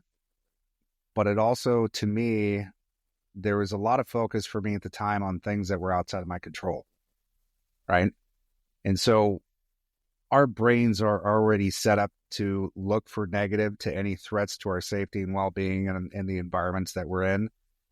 But we're no longer out foraging and hunting for food out in the wild without protection and with animals that could kill us for the most part, And so today's threats really are focused on other people's expectations, opinions, and judgments. And so when that's your focus of those are the threats to you, they really have no impact on your safety and well-being other than being excluded from the herd, right? So that fear, there's some legitimacy to that, but it's really, for lack of a better word, bullshit. And so understanding what you really have control over and focusing back on that is a big part of the work that we do. Yeah, so that's just a big part of it. Of when we tend to focus on the things that we don't have control over, that's when we get frustrated, pissed off, angry, irritated, and annoyed, and that takes us out of being our best self, or at least working towards being our best self. And that's when we're really not great to be around. Yeah, good advice, man. So let's talk about stress and burnout really quick. So another survey found that 66% of cybersecurity professionals, which I think, burnout is always like, it's kind of subjective, right? And it's different levels for different people. It's an individual thing. And I think that's one of the reasons why I hate comparing myself to other people, because I'm different. There's no single fucking person on the planet that's like me. And there's this individualism, which it goes against the herd mentality. You can't put me in a fucking bucket. You know what I mean? But there's this huge urge, take politics in the United States, for instance. Are you, Trump, Harris, Republican, Democrat, conservative, liberal? Fuck you. I'm not in a bucket. I don't belong in a bucket. There's no bucket for me. I have my individual thoughts and feelings on all sorts of different subjects and things. But anyway, on the stress and burnout thing, 66% of respondents experience a significant stress at work. 63% noting an increase in stress levels over the past year. It's not getting better.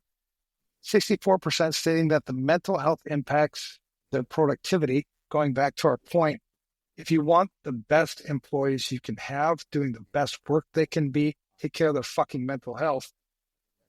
Stress and burnout. That's one of the things for me, because I've always been kind of blunt, candid, upfront, but mental burnout has always snuck up on me. I've burned out multiple times in my career, and it's always been like, it just kind of creeps. It creeps until the day it like hits, and you're like, what the fuck? And now that I've been through it a few times, now it's like, I know I have the, I think the tools a little bit better to deal with the what the fuck. But I think so many people don't. So how do we deal with stress and burnout in this industry? So there's a few things, right? So the way that we're designed in terms of green shoe consulting, having the performance psychology and the organizational consulting, is to attack the areas that are the stress and the burnout areas, right? So the performance psychology is really meant to work with the CISOs and their teams to help them understand stress. One is a natural human response. So there's different kinds of stress. A positive stress, we all need stress to take action as human beings. That's just the way that it is.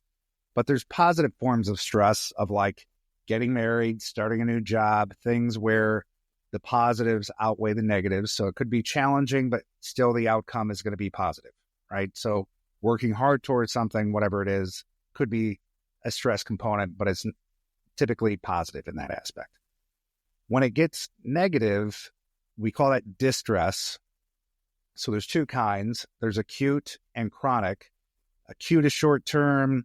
It could be a loud bang that shocks you, right? Like I was sleeping last night. My wife knocked something off the end table, made a big noise.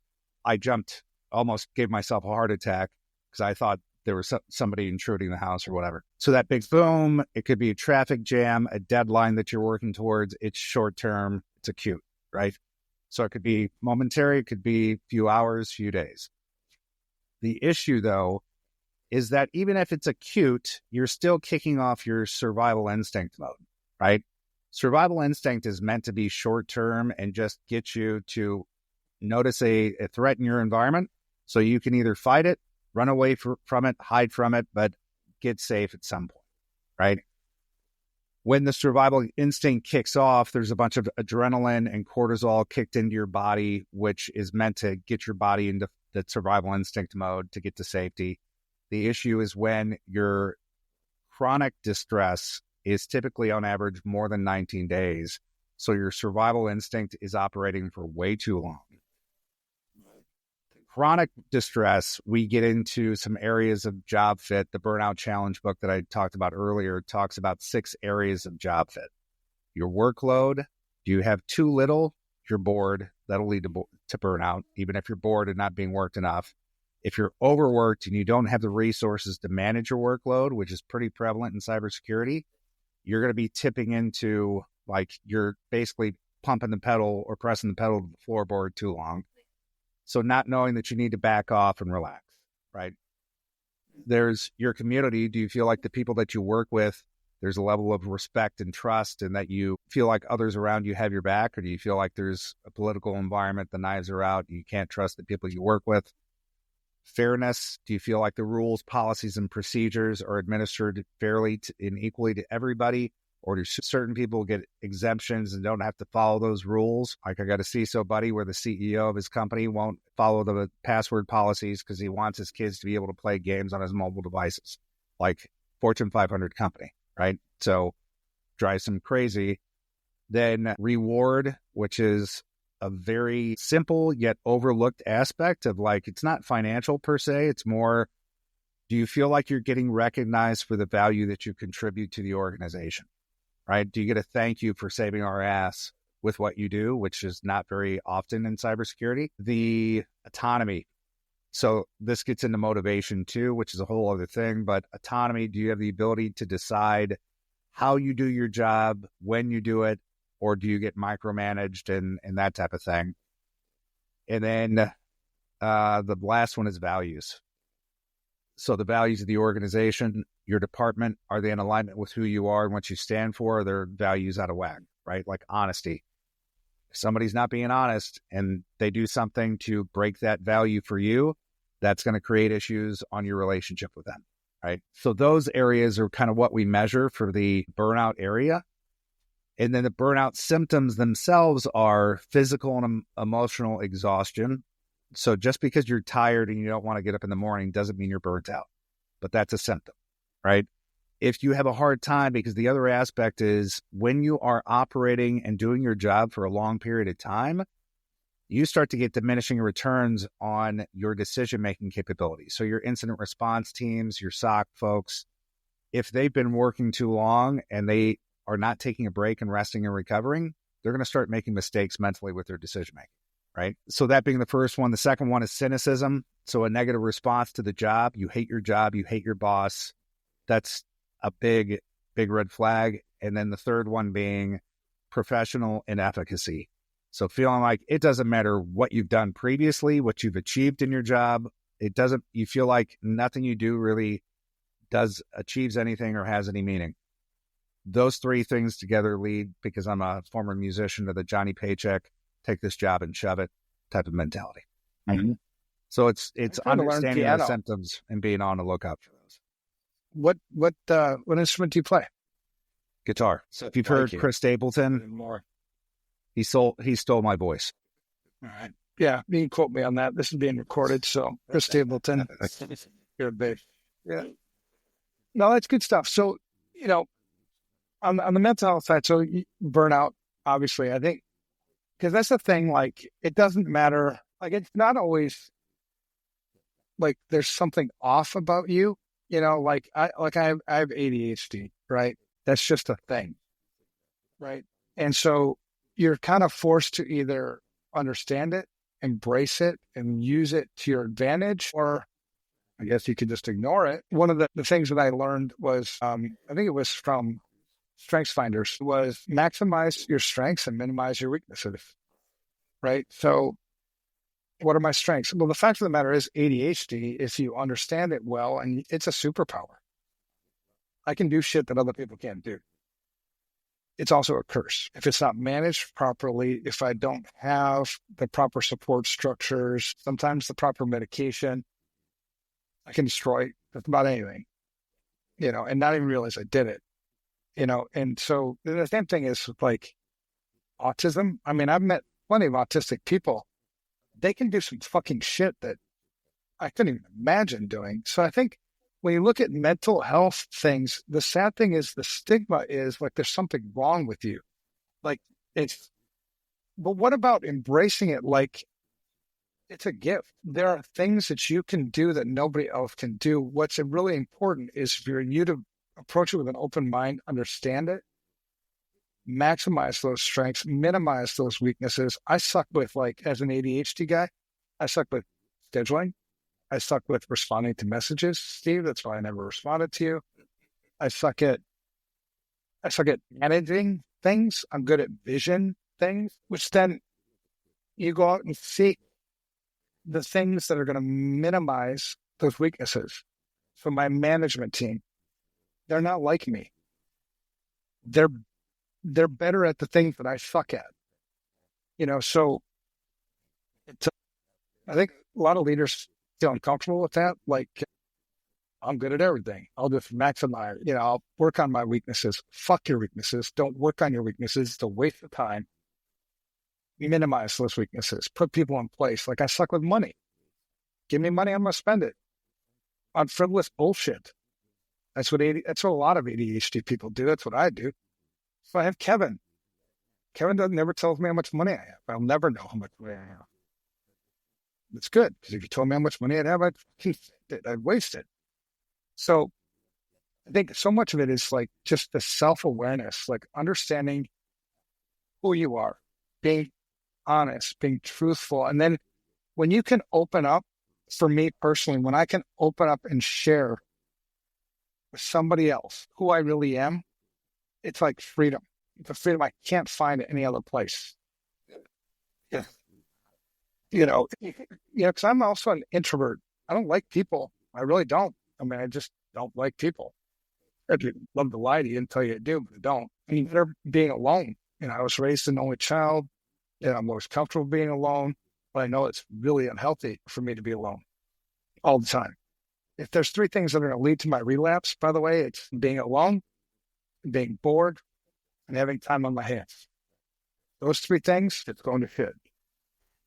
But I would never understand that unless I had the self-awareness.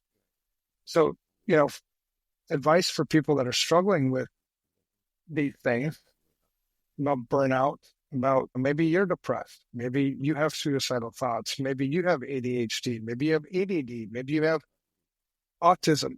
There's a list of mental things is sort of endless. But the one thing that I think that's super important is just this self-awareness. Embrace who you actually fucking are. Not trying to change it. Embrace it. And look for people that can encourage you to make healthy choices, healthy decisions based on who you fucking are. If you're depressed, admit it. You're depressed. Should you medicate? I don't fucking know. I'm not a health care professional. But if you don't get to this point where you're actually going to be honest with yourself, I get asked a lot too. And Matt, you've probably been asked this. The more you share about, your alcoholism, people ask me all the time, do you think I have a drinking problem? It doesn't fucking matter if I think you have a drinking problem. It's not even the point. Do you think you have a drinking problem? That's what leads to change. I can give you my opinion, but until you own it, nothing's going to happen. So let's give some resources real quick before we wrap this thing up. And again, I'm sorry I talked too much. Do you have any whack for this week, or did you skip that? No. Matt. Skipped it? I have no hack to whack because you guys got me talking too damn much today, and there's no wife around here to keep me honest. No, it's all great things to talk about, for sure. Well, honestly, the whole point of the InfoSec to Insanity, the whole point of this podcast is my own mental health. You just brought up the whole drinking thing. I told you before, I'm 2 years sober right now, but for the first year and a half, I was just telling people, I got in trouble.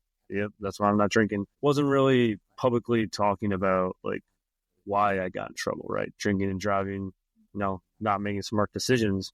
But as soon as you start talking about it and normalizing it, it's like you get lighter and you feel more free. So that's why talking about the things are so important. It's a way of coping. It's a way of confronting it. It's a way of taking the power away from it. Yeah, you made you made a mistake. Nobody's going to deny that. So then the question is, are you going to use this to be a better person, or are you going to use this to destroy yourself? And that's the difference between guilt and conviction. Focus on conviction. Fuck guilt. I think that's also a challenge that you can run into with addictions like alcoholism or drugs is you try to say, I'm never going to drink again. Like, that's just an impossible thing. And it sounds so cliche, like when you're going through the programs and stuff, like, just take it one day at a time. You're not going to drink today. But it's just a much easier thought process than trying to be like all in and solving like the entire thing for the rest of your life, which seems like it's forever, but can happen at any time. The crazy things happen. When you look back at the times you've said to yourself that you're never going to drink again, did those things come from guilt, or did those things come from conviction? I know in my own life, when I said that, it was usually I woke up the next morning, I was really upset about something I had done the night before. I felt really guilty. So it came from guilt. Whereas the conviction piece is, because guilt always tears you up. It brings you down. It fucking destroys you. Whereas conviction is like, yeah, I made a mistake. I'm owning it. I'm going to be better. I'm going to turn away from that, right? And so it's that conviction thing that lifts you up. I think a lot of people don't know the difference between those two, being able to recognize, like, is this guilt or conviction? Because fuck guilt. It's a skill you have to learn. I mean, there's so many of these skills, awareness, some, like, I take that for take it for granted because the military beat that into me. But there's other things, you know, guilt, conviction, just any emotional intelligence, that those are things we have to learn as we go through life because they're not taught. And depending on who you're interacting with, who your friends are, is going to determine if you're going to be able to learn those things or be around them. True. It's also where a good performance psychology coach comes in too. Amen. Amen. I think Green Shoe Consulting is a pretty good operation I've had experience with. Absolutely. And I can endorse it just based on the conversation, because there were so many like synergies on things that I can confirm through my own experience. You know, I think there's two ways to obtain wisdom. Wisdom is like, oh my God, it's fucking precious. Oh, there's nothing better almost than wisdom, right? And there's two ways to gain wisdom. It's either listen to somebody who has it, acquire it from somebody else, or the only way you're going to acquire it yourself is through experience, but not just any experience, the experience with pain. If it doesn't have pain associated with it, it's not going to end up in wisdom. It's just going to be another experience.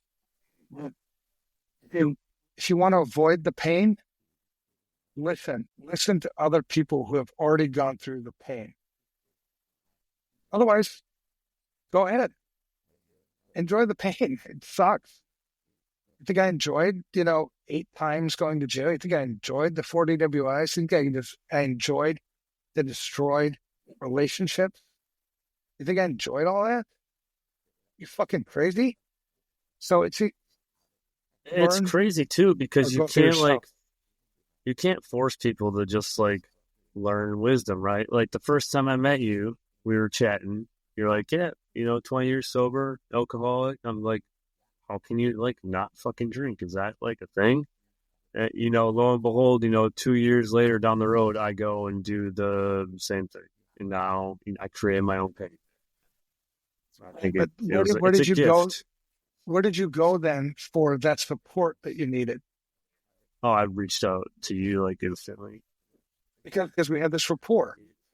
You knew that I wasn't going to steer you away. So I became part of your support group, which is, honestly, it's an honor. But I think that just reinforces this cycle of like share with other people your experiences, share with other people your wisdom, fuck the stigma, be honest with people. Because when they do run into that thing, if they're not going to listen and they run into the same thing, at least they know where to go. Maybe because they know you're not going to judge them. Right. Maybe they won't put the bullet. Maybe they won't in their head, and maybe they'll make the fucking phone call. That's the point of us, as even if you're not going through these desperate things, be open and honest and transparent with these things, because you never know who you're going to fucking reach with it. If everybody did this, then man, mental health would be a lot less of a serious issue than it is today.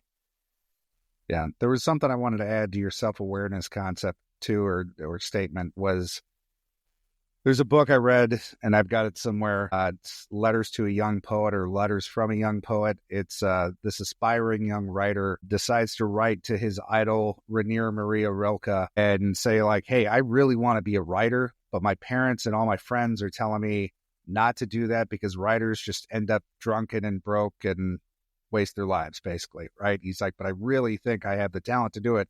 Can you critique some of my writing to let me know if you think I have the potential to be a great writer? So the guy actually writes back, this very famous writer, and he says, first of all, no one has the right to criticize your writing. It's art.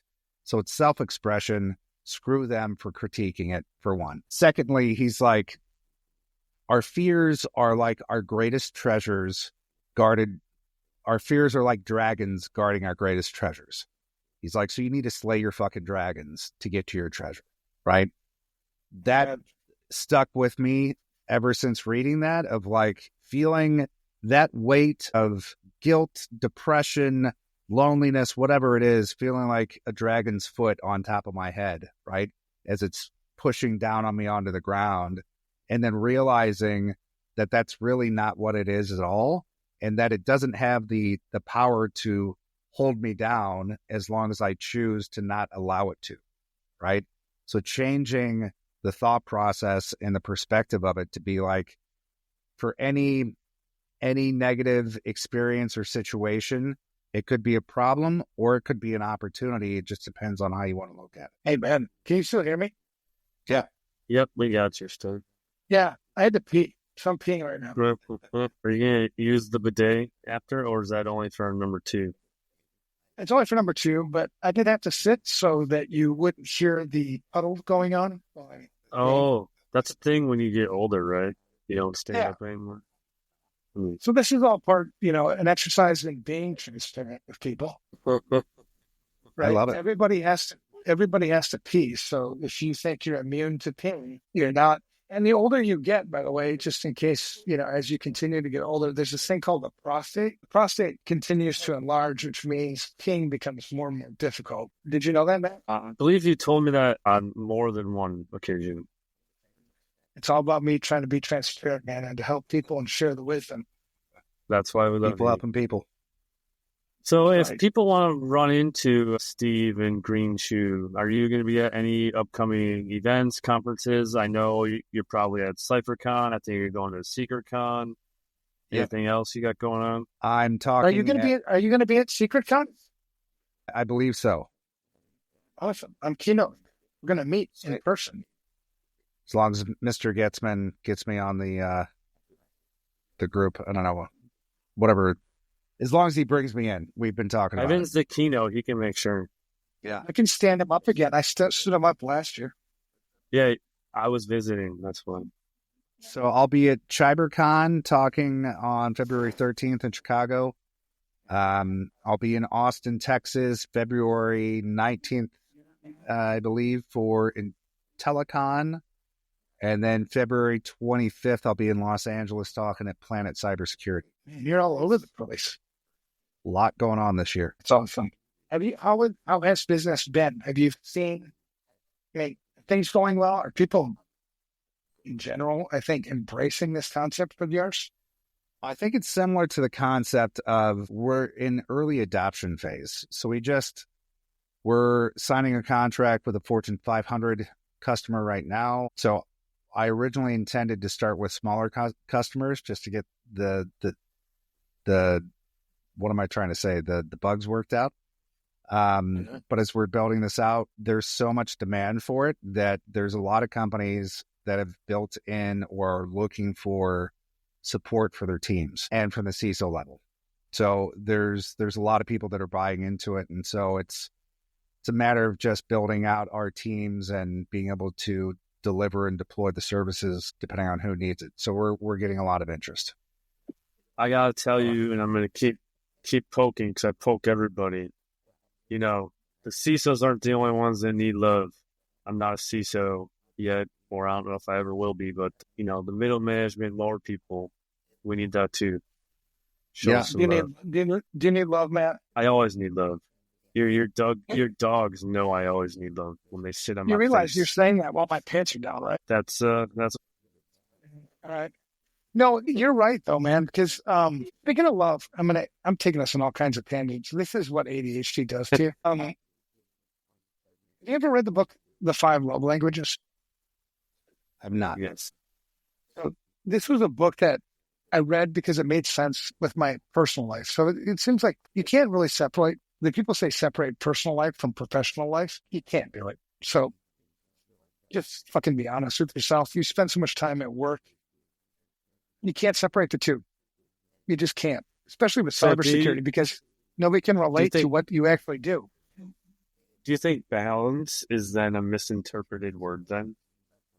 Balance is where you're focusing your time and effort and energy.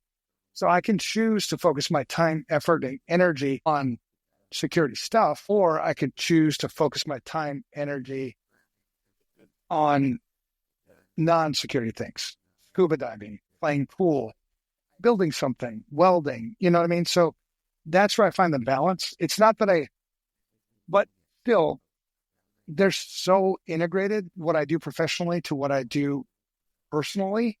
I don't try to separate them. It's just where I focus my time and energy, mostly. I think that's very wise.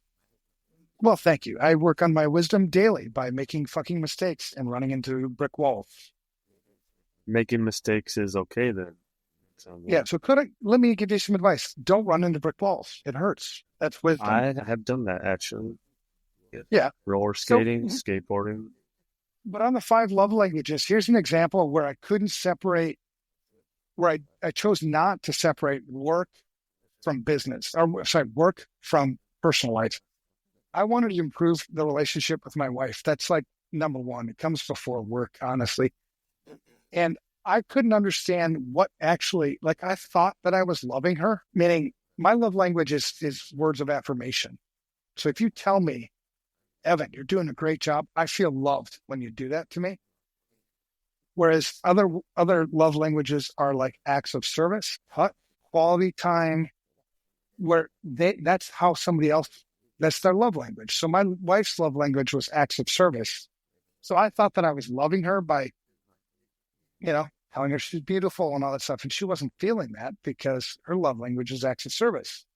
So if I wanted to make my wife feel loved, I take the fucking garbage. Does that make sense? Well, that's a good point too. As a leader, understanding no one person that reports into you is the same. And so everyone has their own love language and respect language, whatever specific language of feeling like they're seen, that they matter, that they belong, and all that, right? So being able to take the time to invest into understanding what that is a really important aspect of the leader. Amen. It made such an impact on my personal relationship with my wife that I had all my executives read the same book and tell me what their fucking love language is. And so I found out that, like, our CEO now of FR Secure, John Harmon, his love language is gift. So I'm like, well, fuck, every opportunity I have, I'm going to buy him something because then he feels loved. Right. Does that make sense? So when you're a leader, like, it's investing in the people that you're leading so that you understand how to love them, right? I do want to point out, I think the love language, I think they caught on to what you're doing, because now when you go online to take the exam, you only get one.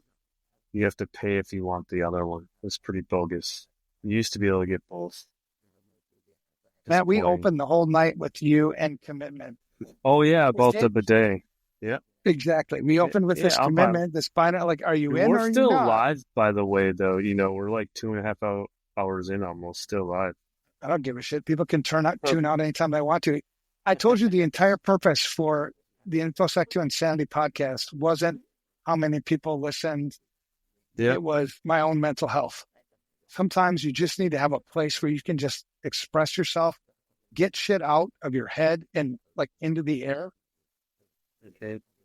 So, and people, I think, generally will pay attention because they recognize the authenticity. And yeah, well, I was about to say ironically, but I don't know if that's the word that I want to use. Having been a software salesperson for so long, I definitely understand and am aware that I many times would try to act in a way that I thought I needed to act in that environment, which was not always authentic. But for the most part, I would show up as my authentic self, which also created conflict because I'm not money motivated.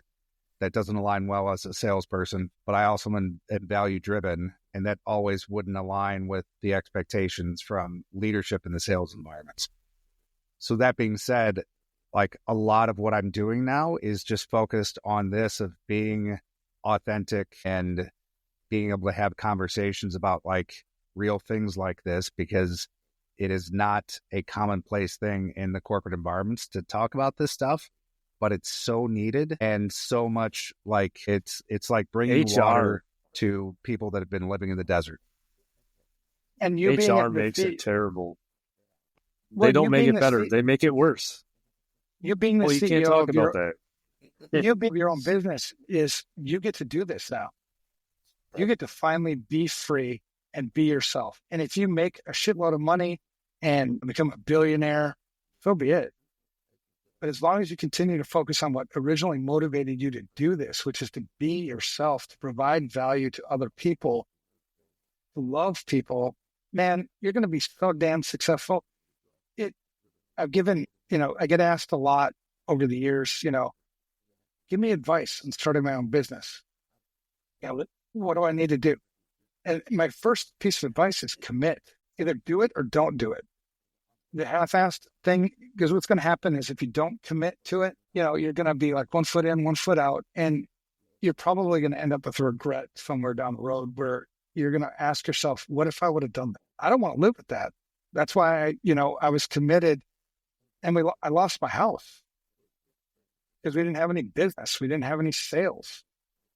And so, but the commitment led to, thank God you were fully committed, because you look back now and there's 120 some odd employees at FR Secure who are all making a great living in a healthy environment. I remind my leaders, not that they need it, because they are 100% the same way I am. I would rather us not grow the fucking business and be healthy than make $1 billion and be unhealthy. Don't ever lose focus on that shit, because it defeats the mission. Right. So and things like this, for my own mental health, it's conversations like this that are so fucking important to me, because it validates me, because it's not the way the normal business world thinks. Fortune 500 companies don't think this way. Most companies, even small to mid-sized businesses, don't think this way. And I've learned that at FR Secure because we've got this very loyal customer base and incredibly important, loyal employees. And they're here because of this, because of the way they're led, because of the why. And I read that book, Start With Why, man, that validated, because I thought it was batshit fucking crazy. Like, why is nobody else doing this? Why does nobody else run their business like this? Everybody should run their good business like this. I don't understand why you would run your damn business like this. And then you read Start With Why by Simon Sinek. I'm like, I'm not batshit crazy. You just validated. Okay, so then I had my whole leadership team read it, and I'm like, right, we get it. We're not shit crazy. Keep focusing on what matters, So for people that are still, listening this far into the podcast, I have a list of, 1, 2, 3, 4, 5, 6, 7, 8, 9, 10, 11, 12, 13, 14 different references or places where you can go to get validation, where you can go and learn skills to cope with this fucking hard environment, this hard industry, this hard world we live in. I'm also going to include, Steve's company. I think I fully endorse it. I'm excited to see how he grows his company and starts to feed this cooperative mission. My mission is to fix the broken industry. You're in it, right? Fixing the broken industry, we can't neglect our mental health, man. Give two shits about what controls you've put in place, what level of risk you've implemented, how many breaches you prevented, how many threats, your firewall has stopped. I mean, who gives a fuck about any of that shit if you're mentally gone, burned out, stressed out, going through a divorce, finding your comfort in medications and the bottle? Doesn't matter. You just sold out on what really mattered. So I love it. And thank you very much. I will mention, so we're doing the research right now on stress and burnout amongst CISOs. So it's going to be peer-reviewed and valid research. We're going to publish the findings in a report called The State of Stress and Cybersecurity. I just happened to pick state of stress, not even thinking about the acronym being SOS. So there's some alignment with that too. You're a marketing fucking genius. I know. I'd love to claim that, but I don't claim to be a marketing genius at all. So I say that because I think Matt's already done it, but you can go to the greenshoeconsulting.com website to download a free copy of the State of Stress report to see what the 2023 version looks like. But it goes through a bunch of information like we've covered on the job fit criteria, the workload, values, community, and all that stuff, as well as a few different recommendations on what you can do to start to manage some of your own state. A lot of it gets into breathing work, relaxation techniques, and that type of thing. But the focus for what we do is really applied psychology. So understanding the roles, like incident response is such a big burnout area because of the long hours once a breach occurs, responding to it. And so we have a lot of cybersecurity leaders talking about the fact, if you're burning out your incident response people during the response, you still need them after the fact. If they're burnt out, they're no good to you afterwards. So understanding how to be able to notice and understand somebody's performance levels and when they're starting to degrade and when they need to take a break, rest, recharge, and those types of things are really, really important. Dude, yeah.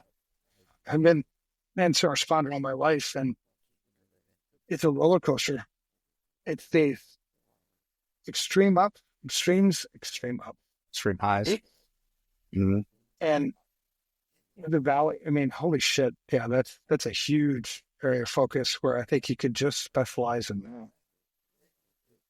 Because I've found myself in really dark places. And not just that, but man, I've done some incident response work where I've seen things that I can never unsee. I've investigated child porn cases. How do you cope with that? How do you fucking deal with that? I mean, I've seen animal porn cases. There was a huge bank, one of the top five, I'll leave it at five, top five banks in the world. It was an executive who had an animal porn addiction. And that investigation tore me the fuck up. That was hard. Where do you go with that? How do you talk about that? You bring it back into this baseline of what's healthy behavior. Because at the beginning, it's way, way up. And then you see what you see, and it's the darkest fucking shit you can imagine. And then where do you bring it back? Man, that's huge. So thank you for doing that work. Yeah. So anything I can do to help support you, Matt, listeners, anything, that's what we're here for. I'm going to have to put you in touch with my friends down here in Florida. Their mental health cases. They're fucking Marines. Show me a Marine. It's 11:30 at night, and they just walked in with 3 pizzas. So, show me a Marine who's not a mental health case. Yes, the military does not do a good job to help you when you are transitioning out. The biggest employers of performance psychologists is the U.S. military.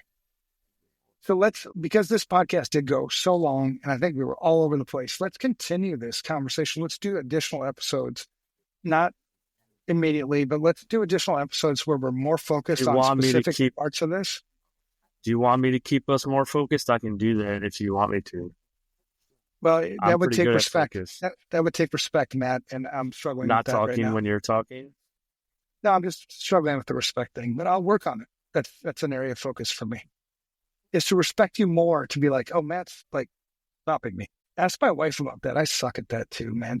She's learned to embrace now, like, yeah, he's just a fucked up individual. Because she'll say shit. It's not so much lack of respect. It's like, I don't know, maybe it is lack of respect. Fuck it. All right. So I'm gonna post so look at evanfrancen.com. I'm gonna post in the next 24 to 48 hours a list of resources, including, Steve,